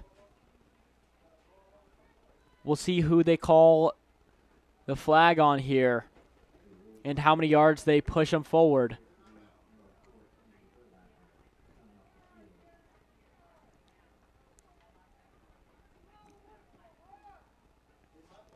This is going to be a huge, huge gain of yardage for the Colts, and really shuts down the momentum that Chandler had on defense after the late hit is called against the Wolves.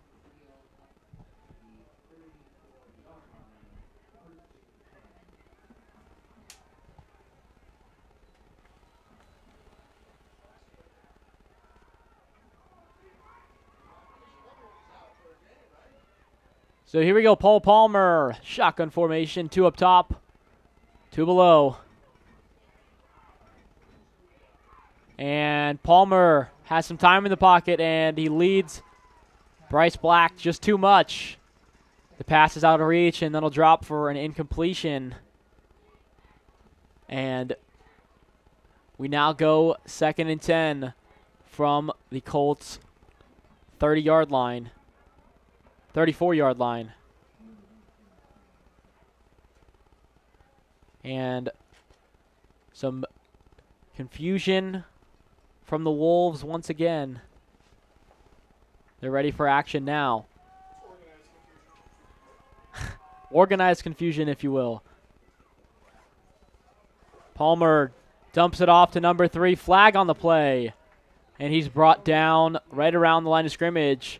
Braden Green on the carry. Flag on the play. This one looks to be coming back.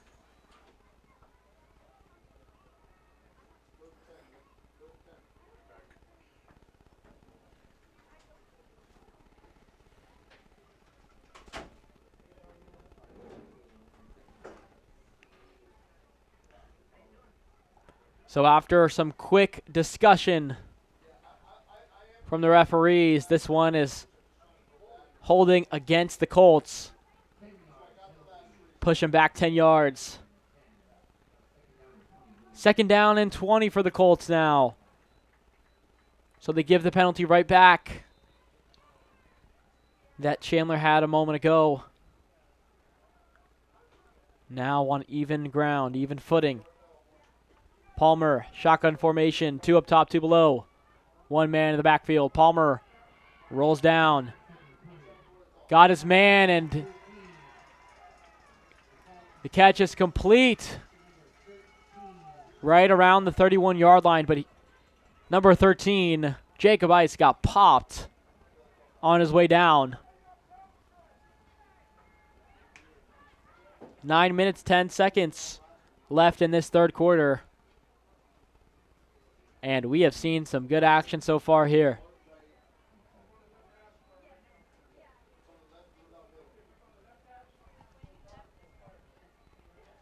Three men up top, 1 below. Bryce Black in the backfield, trips up top. Black, not going to be the intended receiver. It's going to be number 5. Colin Wislowski brings it out to around the 50-yard line. Huge gain for the Colts and a fresh set of downs. And that's the exact momentum starter that the Colts needed to get this one going. So out to the 49. Their own 49. The Colts have something going on offense once again. And for them, they just have to find consistency. They keep having these, mundane drives, and then Out of nowhere, they'll get a huge, huge play. The Colts would much rather see drives like this right here, where on first down they pick up 7 yards and put themselves in a great position now, 2nd and 3. Flag on the play. This one is going to be coming back, it looks. Looks to be coming back.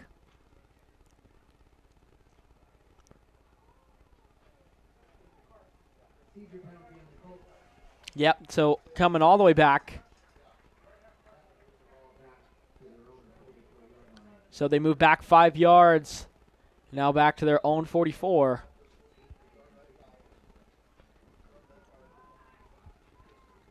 Chandler. So 1st and 15. Palmer under center, fakes the handoff, rolls out to his left. He's looking downfield.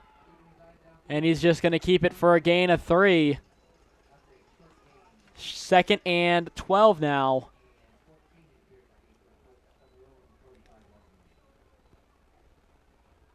No.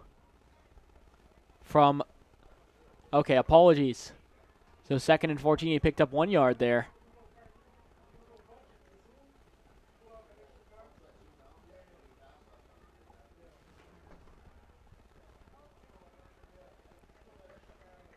And Paul Palmer. He's been commanding this Colts offense very well tonight. Hopefully he can find something consistent on this drive. And the run up the gut, handed off to Braden Green, will go for a gain of about 2 yards. Not quite what you need on 2nd and 14, but they now go to 3rd and 12. From the 47.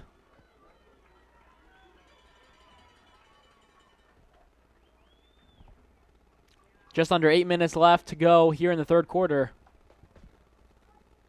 And the Colts having a long drive so far here, but not a whole lot of work being done. 3 men below, 1 up top, 1 in the backfield. Palmer rolls out, pocket collapses. He looks at the green and he'll hold it and run for about 3 yards. They'll go now 3rd and 9 from the 50, and the Colts, no question about it here on 4th and 8. You're going to be punting the ball away. So, bit of a long drive there for the Colts, but they didn't move too far downfield. They have a good opportunity here on the punt to pin the Wolves up against their own goal line. We'll see how the boot of number 96 fares here. And it's looking like a good one. Takes a healthy bounce towards the Chandler goal line. And return from the 5-yard line all the way up to the 25-yard line. Forced out of bounds by number 25 of the Colts. And I'm not too sure who that was on the return, but a good effort to take it out to your own 25. A 20-yard punt return. Not too shabby.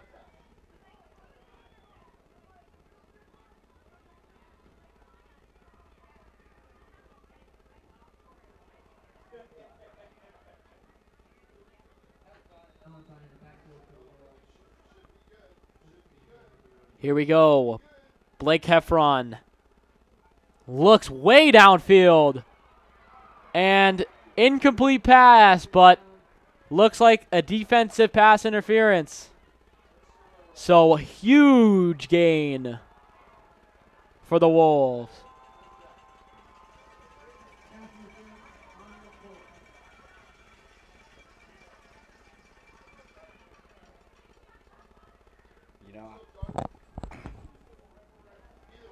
I feel like the receiver had him beat there, but the last resort was pass interference, or else that would have been a wide open touchdown. Yeah, I'm not too sure They about move up enough? So they move half the distance from the penalty. Blake Heffron, shotgun formation, hands it off, and oh no. Stuffed. 2 Colts are there, 3 Colts are there to stuff that one up. We now go 2nd and 14. 2nd and 15, apologies. From right around the 36-yard line. 2nd and 14, that is. Heffron had a great first half. Started off the second half on fire as well. We'll see what he brings to this current drive. Pass incomplete off the hands of number 2, Justice Spann. Spann has been on the board for the the Wolves here tonight, but can't haul that one in for the reception.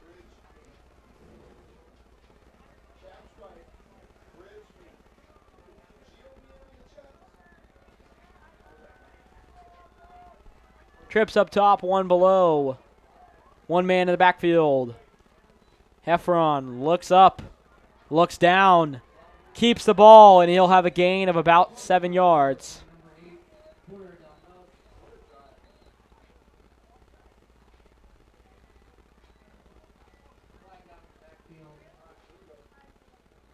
Flag on the play. This one is coming way back.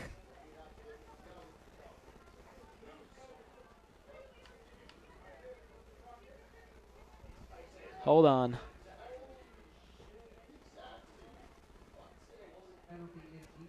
Holding penalty declined, which will bring up 4th and 7. So 4th and 7 from the 43-yard line. And the Wolves are going to punt this one away. They've got some leeway. They're up 2 possessions. Now it's up to the Colts to answer. The ball is snapped, and oh no. Humongous error. The center snapped the ball when it looked like no one was ready. And after the pass ball, a huge error from the Wolves will put the Colts in good scoring position. That'll bring the Colts out to around the 10-yard line. Let's make it the 15, or sorry, let's make it the 17 for the Casteel Colts. And that drive was just looked foreign from Chandler. They have not looked like that all night long, and they started this half on fire. That drive came out of nowhere and just drains momentum. Palmer now with the chance to capitalize. Dumps it off to Elijah Beeman. Beeman up the left sideline for a gain of about 5. Now 2nd and 5 from the 10-yard line. 2nd and 5 from the 15-yard line. Let's make it 2nd and 6 from the 14.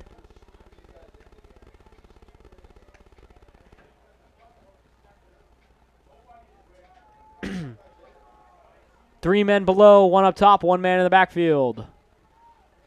Man in the backfield is Braden Green. And laser over to the flat. Reception made by number 13, Jacob Ice. And gain of a few brings up 3rd and 4.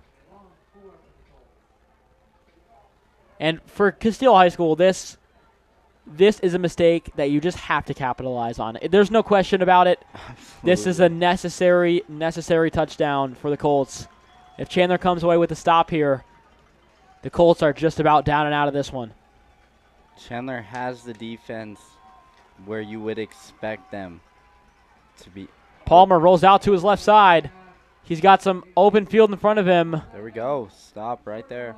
And the Wolves force Palmer out of bounds right at around 4th and 2. So big stop from the Wolves defense. And now the Colts have a decision to make. They're going for it. They're staying on the field. They have faith in that offense. And this is a turning point moment in the game. This is huge for both sides. 4th and 2 from the 10-yard line. Palmer, shotgun formation. Chandler defense scrambling. They're set now. Palmer keeps it. Tries to run up the middle. And looks like he just might have the first. Does he?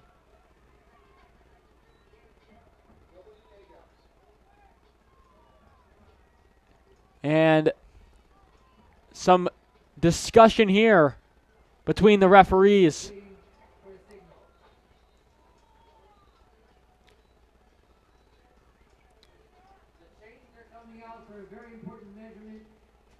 Chains are coming out for a tight measurement here. This is a turning point in this contest.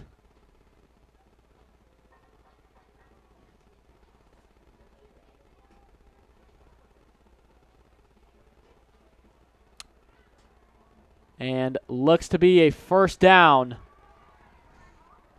First down and goal. So huge, huge moment right there. First and goal from the 7. And the Colts keep the drive alive. Chandler had a chance to shut him out of this contest if they made the stop right there. And a game of inches, no doubt. Absolutely. And, you know, Casteel capitalizing on this drive thus far. Chandler's defense, they are a hard line to crack. So I wouldn't be surprised if I saw the same sort of commitment. Oh. We got a Wolf down as well. Slow to get up. Yep. On the so sideline. Forced out of bounds was Paul Palmer on the quarterback keeper. And pickup of about 3 yards. Apologies. Pickup of about none. And handoff. Khalil Valentine breaks loose. He's at the 20. He's at the 10. He's at the goal line, and he's in for 6. Are you kidding me, Khalil Valentine? Wow. And that's a play that I feel has just been building up all game long. It was only a matter of time before Khalil Valentine broke one loose. And he does it here after the huge turnover. That is how you put a stamp and an exclamation point on a mistake from the other team. Khalil Valentine perhaps putting the metaphorical nail in the coffin here tonight. 42-21, going for the extra point are the Wolves. Kick is up and good. 97-yard drive capped off with 7 points on the board for the Wolves.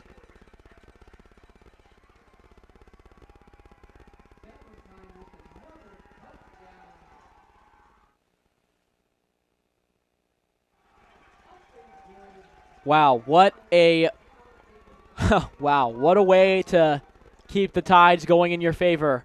Khalil Valentine, with the help of a good offensive line, bust one loose. Give him a house call on the huge, huge run within their own 20.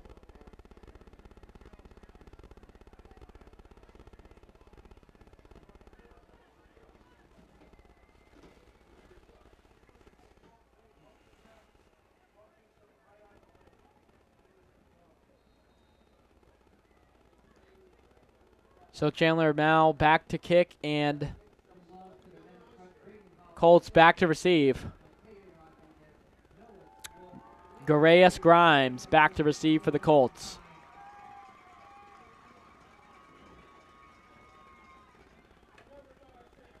Kick is up and received well.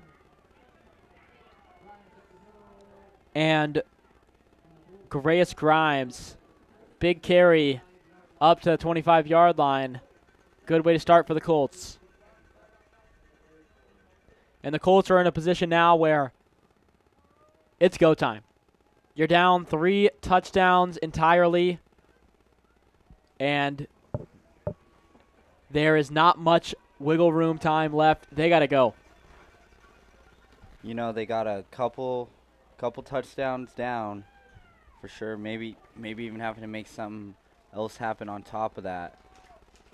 This is the time where really, against a Chandler defense, it's hard to come out on top. So you have to really try that much more. Oh. And the pass up the middle complete to number 1, Elijah Beeman, for a gain of about 7. Make it a gain of 8. We go to 2nd and 2.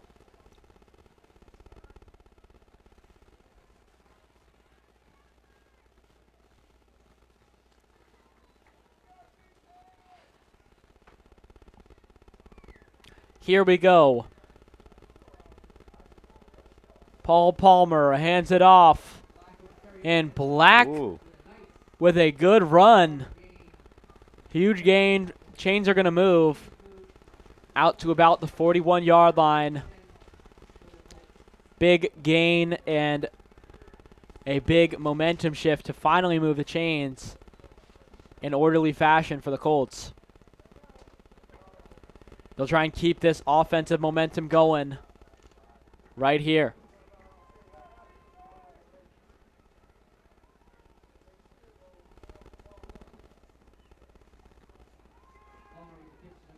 And the pitch over to number 3, Braden Green. Goes for a gain of about 6 yards.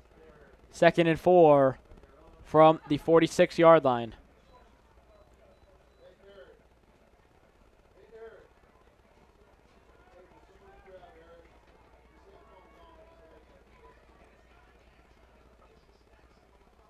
Here we go.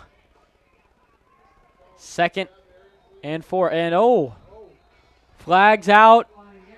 And Chandler recovered the ball, but the play was blown dead.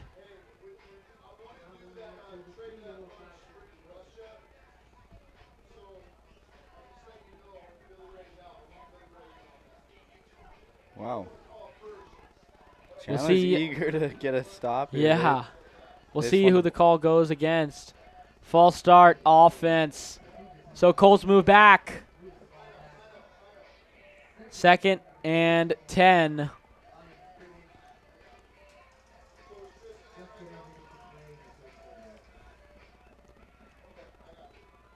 Colts got to get something going here. Time is good to go. Here we go. Paul Palmer fakes a handoff. Rushes out to his left. Picks up about 5 before he's crumpled. And a flag on the play.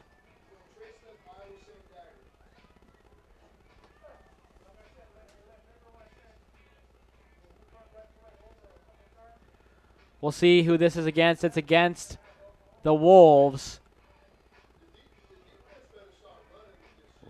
Wow. 15-yard penalty, apologies. Perhaps unsportsmanlike conduct. I'm not too sure what the call is there, but regardless, Casteel moves the chains and gets their fresh set of downs from the Chandler 40. Palmer, handoff. Finds a hole, does number 3, Braden Green, for a first down. And hold on now. The ball might have popped loose right there. I think they're going to award Casteel the ball still. Yep, so Casteel will keep the ball.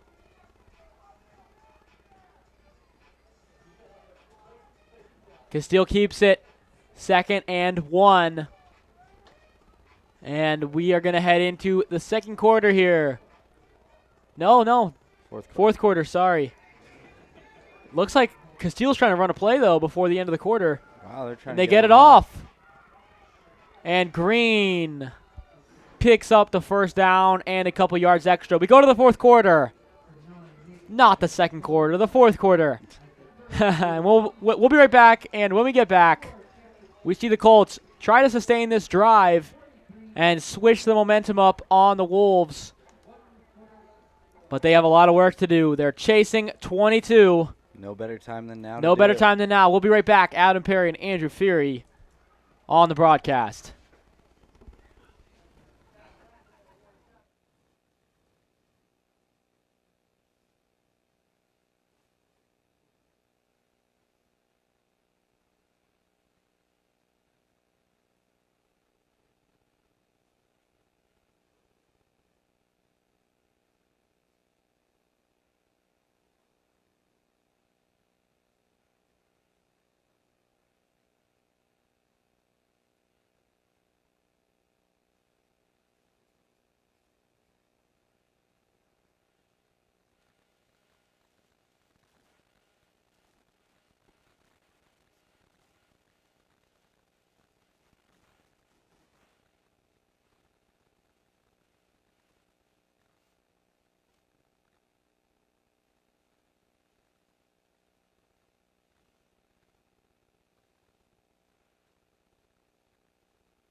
And a big gain on first down for the Colts. We go to 2nd and 5.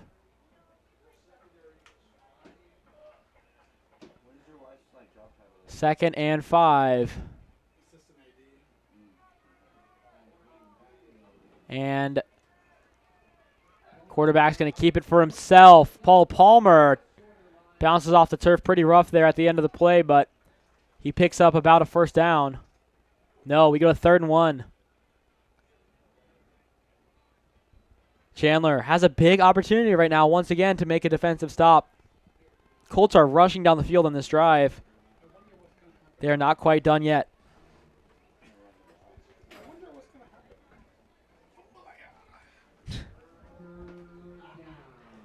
Third and short. You know, they got inches to go. Said it was a game of inches, Perry. Let's see how they capitalize on that. And a pass over to Elijah Beeman. Beeman cuts upfield for a gain of about 7. Picked up a lot of yards after the catch.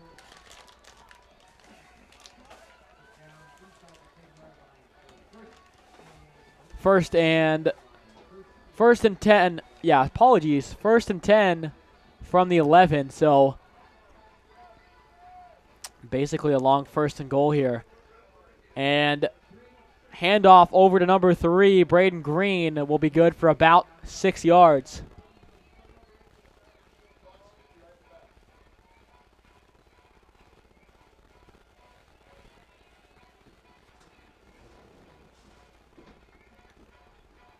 Here we go. Casteel trying to cap off this drive with a score.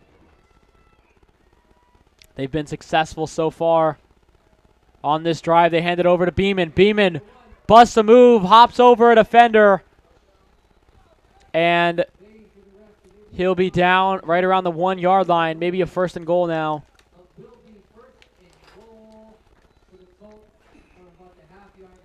First and goal. So they get a fresh set of downs. 9 minutes, 49 seconds remaining in this contest. And a Colt defender going to be aided off the field. That's number 1, Elijah Beeman. He gave his best effort to try and muscle in that touchdown, but too many Wolves defenders in his way.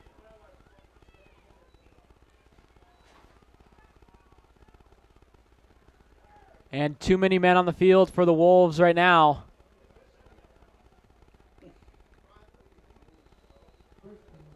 There's like 12 defenders. And they'll get in anyways. Colts hammer it in for 6. And they earned that one, a hard-fought drive.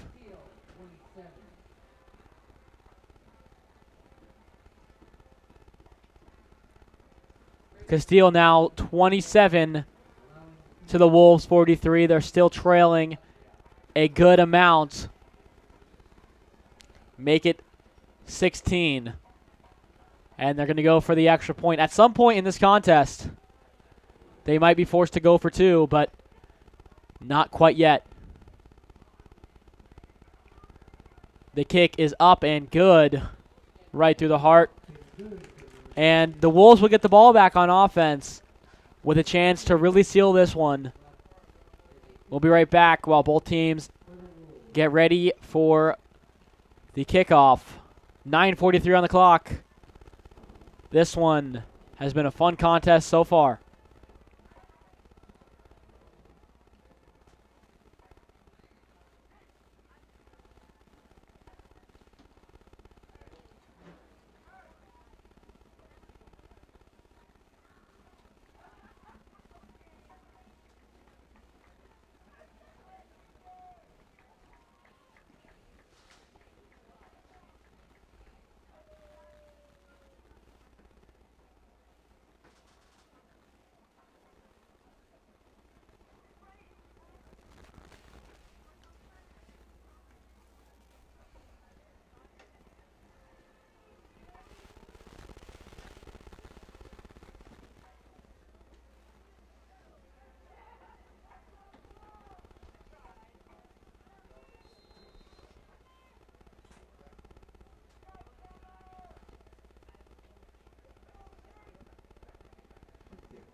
And the kick into the end zone. Wolves will start with the ball on their own 20. Touchback. And Casteel has to be perfect from here on out. Chasing 2 touchdowns with just 9 minutes remaining on the clock. Still a game totally within grasp for them. But they're going to have to level up and play super solid to cap this one off if they want a chance of coming away with the victory.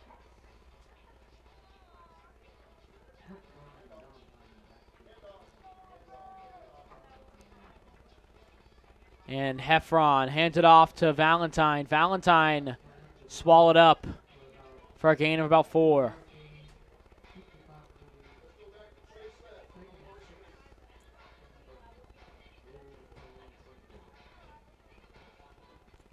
Second and 6 for the Wolves. Out onto the field jogs number 23, Tristan Halsana, into the backfield. 2 men below. Handoff up the gut. Halsana popped on his way down. We'll go to 3rd and 3 after the short pickup.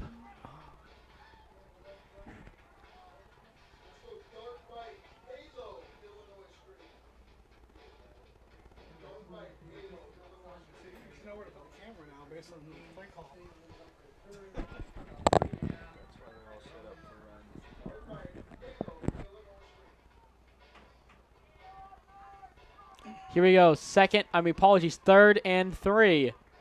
Heffron hands it off for a gain of nothing. 4th and 3.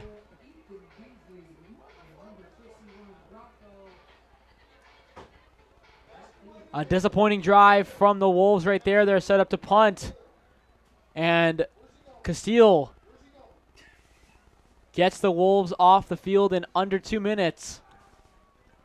And they'll get the ball right back. That's exactly what they needed to do there. They did exactly what they had to. Yeah. This game could get interesting, Mr. Perry. Yeah. Punt. Snap is high. Punter is there. And received by number 0.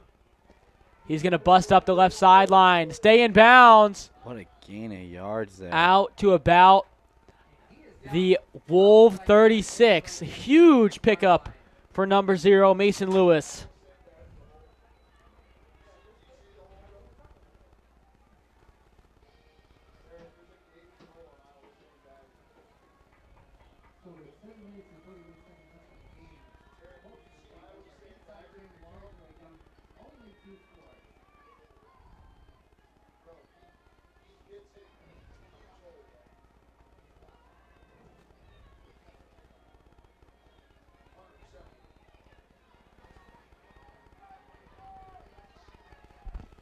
Here we go. Paul Palmer looks over to his right. Bryce Black receives it and meets contact right about the line of scrimmage. So a gain of nothing for the Colts, and they are on 2nd and 10 from the 37. 36, they move up a yard. Paul Palmer, shotgun. Palmer looking downfield. Hugely overthrown. He felt pressure coming behind him, and he just let it rip. Elijah Beeman was the intended receiver, but no chance. The defensive lineman for the Wolves was swarming Patrick Palmer. Apologies, Paul Palmer.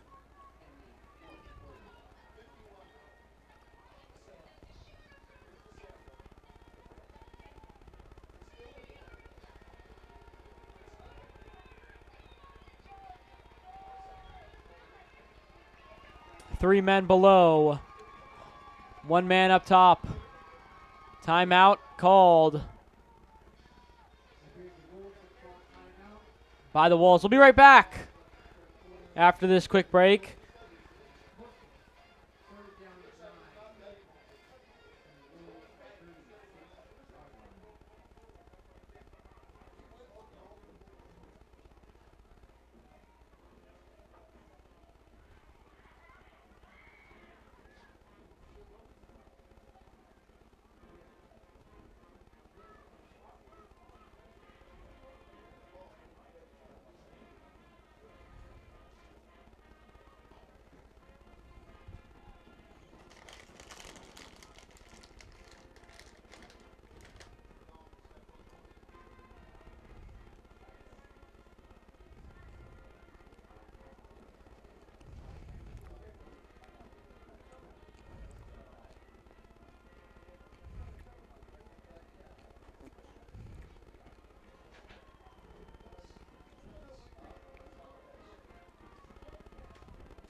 Third down and a long ways to go.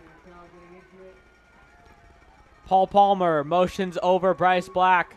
Palmer, pocket collapses. He looks to the right side, and he's got a whole lot of room. He'll find himself across the first down marker for a new set of downs. And there is a Colt down on the field right now. We'll take a quick break while he's aided by the trainers and helped off the field.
So it's number 1, Elijah Beeman, who has to be helped off the field, and that's a huge blow to helped the offense of the Colts.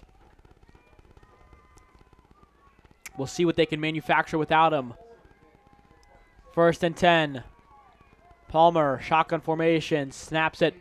Bryce Black runs up the right side. He's still on his feet, and he's going to have just about a first down. And the run game of the Colts becoming more dominant here in this fourth quarter, more than we've seen so far today. And they've got to be firing on all cylinders if they want a chance to come back in this one. Black up the middle, first down. First down for real this time. 1st and 10 from about the 15.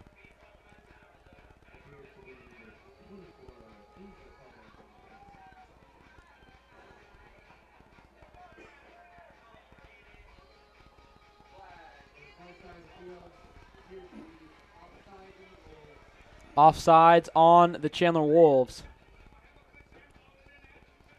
They'll move 5 yards back. Colts move 5 yards up. 1st and 5 from the 10-yard line. 5.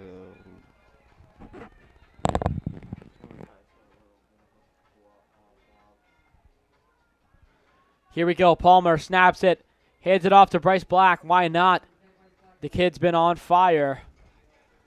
He'll gain about a yard. We go to 2nd and 4 on the 9-yard line.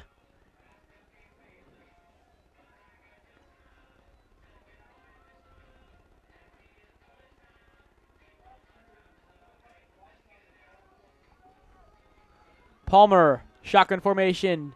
2 men up top. 1 in the backfield. Tight end now in motion, as well as a receiver, now 2 below. Hike. Dumped over to number 6, and he is bottled up.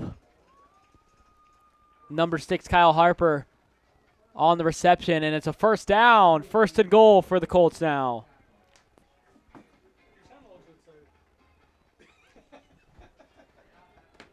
And the Colts now 1st and goal. Bryce Black has just put himself in the spotlight tonight here for the Colts. And Chandler with a good stop. Timeout, Casteel. After the short gain, we go to 2nd and goal from about the 4.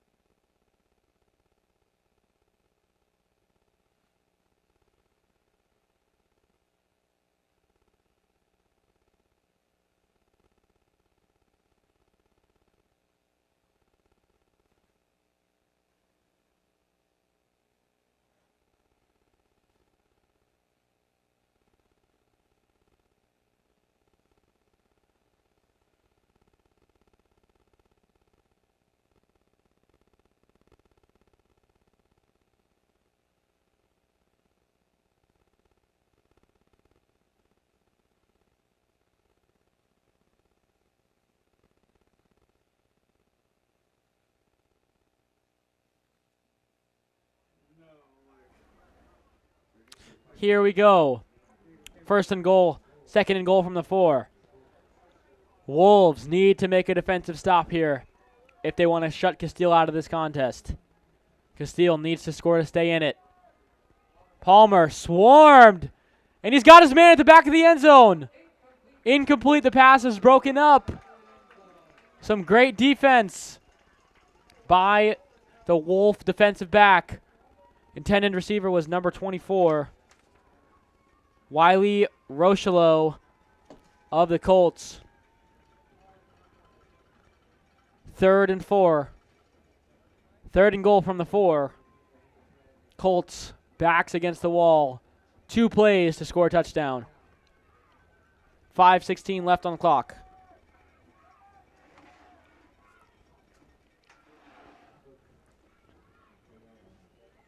Palmer, shotgun formation. Rolls out to his left. And he's in for 6. Paul Palmer squeaks his way in. Flag on the play. This one might be coming back against the Wolves. Never mind. So it'll stand as a touchdown.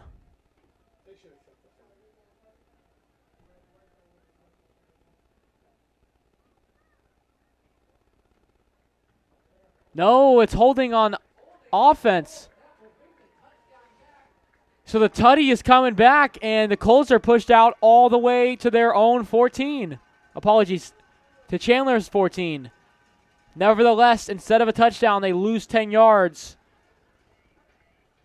on the play, and that's got to be frustrating for the Colts. The Wolves have a much better chance of stopping the offense here. We'll see what the Wolves do.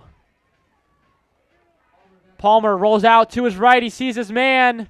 Pass broken up, and 4th and 14 for the Wolves.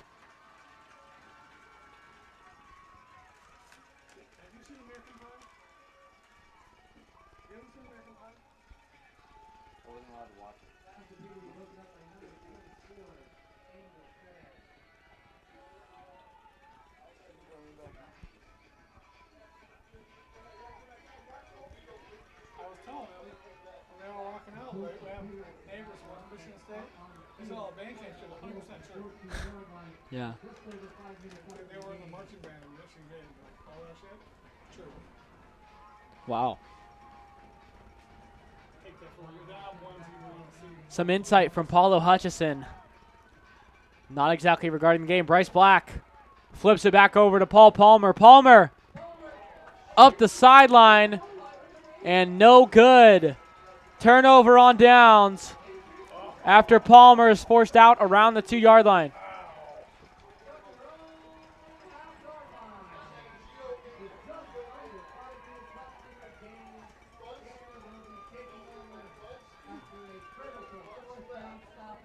So a great 4th down stop at the goal line for the Wolves. Casteel, unfortunately, looking to be down and out from this contest. Less than 5 minutes to play. Chandler has the ball. And if they have a long, sustained drive here, this could be the last drive of the game. We'll see what happens. They're starting on their own goal line. We'll see if Blake Heffron can make some magic happen inside his own end zone. Hand it off to Khalil Valentine, and we might have a safety.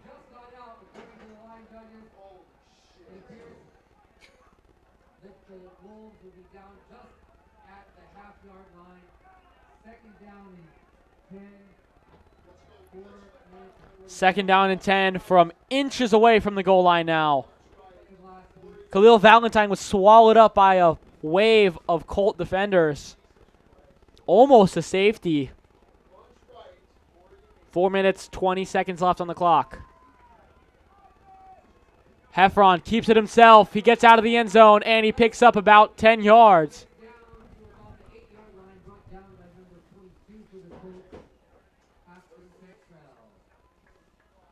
Number 22, Afton Cantrell, the man to make the tackle for the Colts. Heffron does his job, moves his team out of the end zone.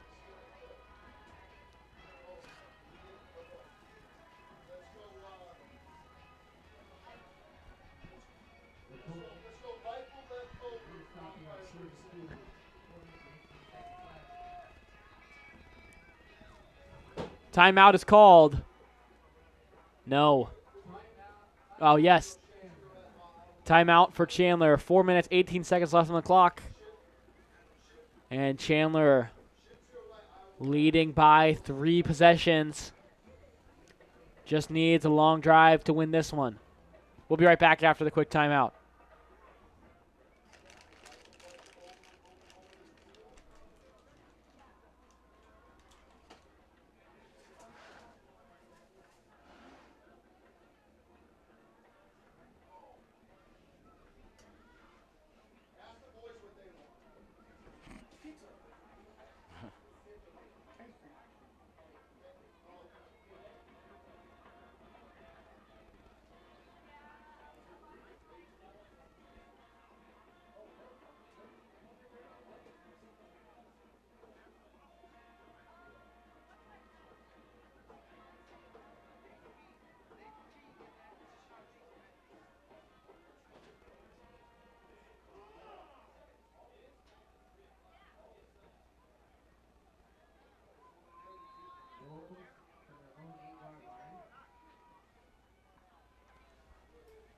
So here they go. Big run up the gut for Khalil Valentine. Big run. And first down, Wolves. That will move the chains.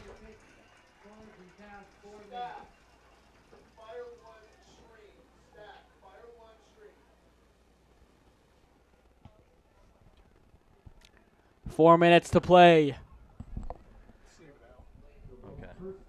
20 seconds on the clock. The play clock, that is. Wolves letting it wind all the way down within 10 seconds now. Blake Heffron and no rush. Cool, calm, and collected. Heffron snaps it, shotgun formation. And a run up the gut, and he's going to take off. Huge run, 40, 30, and brought down at the 20-yard line. That'll be so a 65-yard run for number 5. Khalil Valentine, have yourself a day. Earlier in this contest, he had the speed to outrun the defensive backs and safeties of Casteel, but not right there. A little bit of wear and tear after you have so many monster carries in one game. Legs got to be a little bit tired.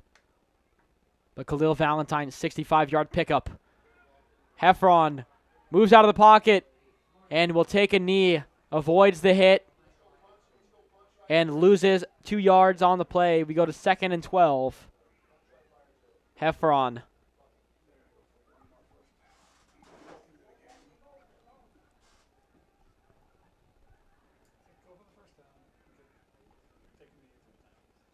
Two minutes and 30 seconds left in this contest.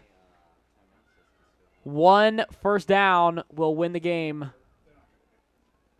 for the Wolves, but something tells me the Wolves have their sights set on something a little bit greater than just a first down. From the 22, hand it off. And he's going to break a couple tackles. It's number 23, Tristan Halsana, on the huge pickup. First down and some more.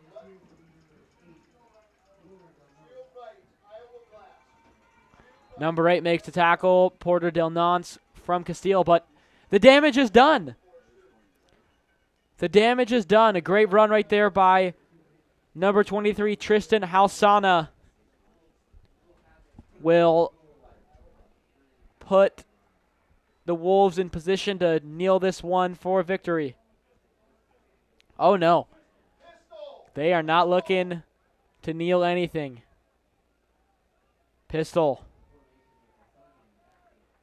Heffron snaps it, hands it off. And there it is, number 23, Tristan Halsana. House call, yes please. Put 6 more on the board. The Wolves run away with this one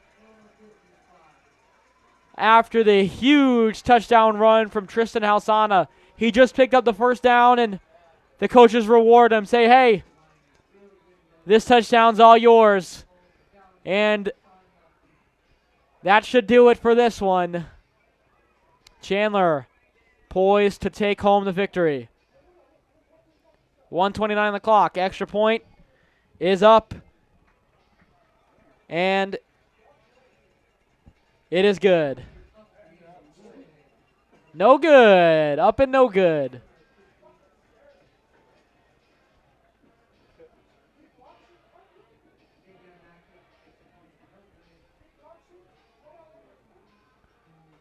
So Chandler looks to finish this one just shy of the 50-point marker. They've got 49, and Casteel has 28.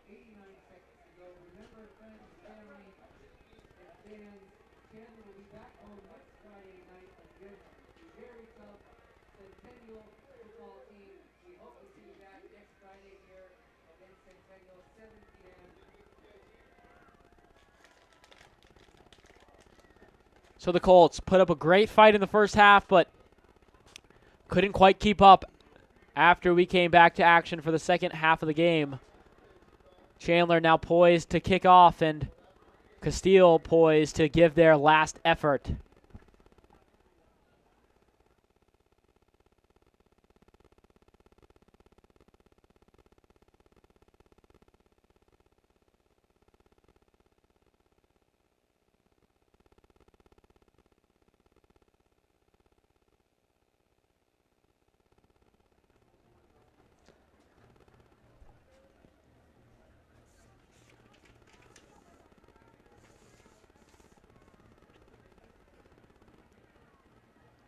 Adrian Pilato gives it a good boot.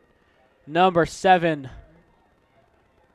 Jarius busting out to the right side. Flag on the play. And Jarius Grimes with a big return takes it out to about the 45-yard line. The flag on the play will be announced shortly, and we'll see which team committed an infraction. Holding, receiving team. So the Colts are moving back. Great run by number 7, Jarius Grimes, but it's coming way back.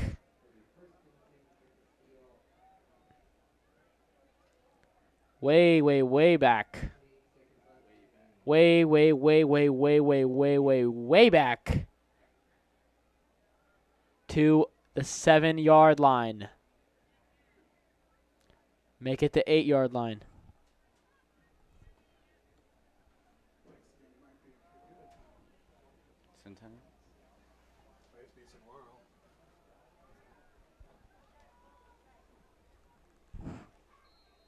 Next week, Chandler is set to play Centennial, who just beat Saguaro tonight. Wow. With a final score of 31-17. So you know Centennial's playing good football right now. Chandler maybe looking to knock out a couple kinks that they've had tonight. And Bryce Black busts a couple moves. Somehow gets to the outside. Yeah, somehow busted it in and then busted it out, and then found himself picking up a first down and more out to around the 22-yard line.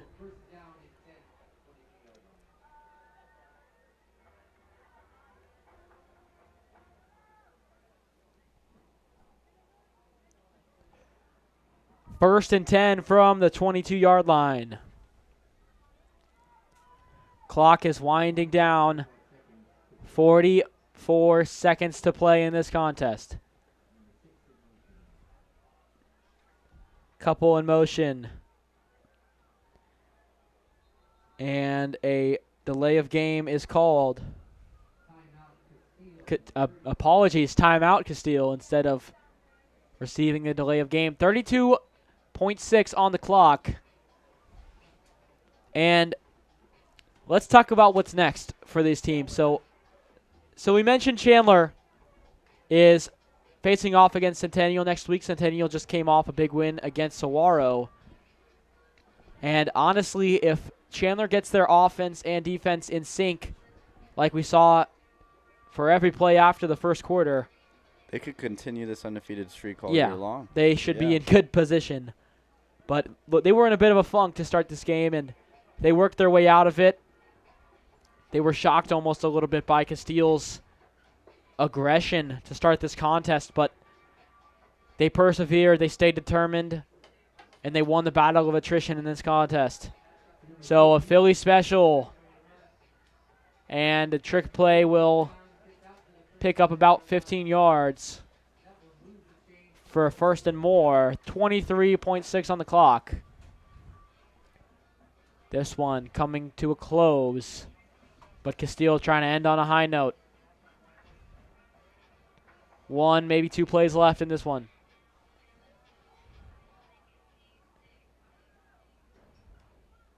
Palmer looks out to his left. He's got his man, number 6. Kyle Harper with the reception. Brought down by number 18 and number 8 of the Wolves. 10.5 seconds left on the clock. And Casteel calling a timeout here. We'll take a quick break after this timeout. For this timeout, when we come back, we'll see the last play of the contest.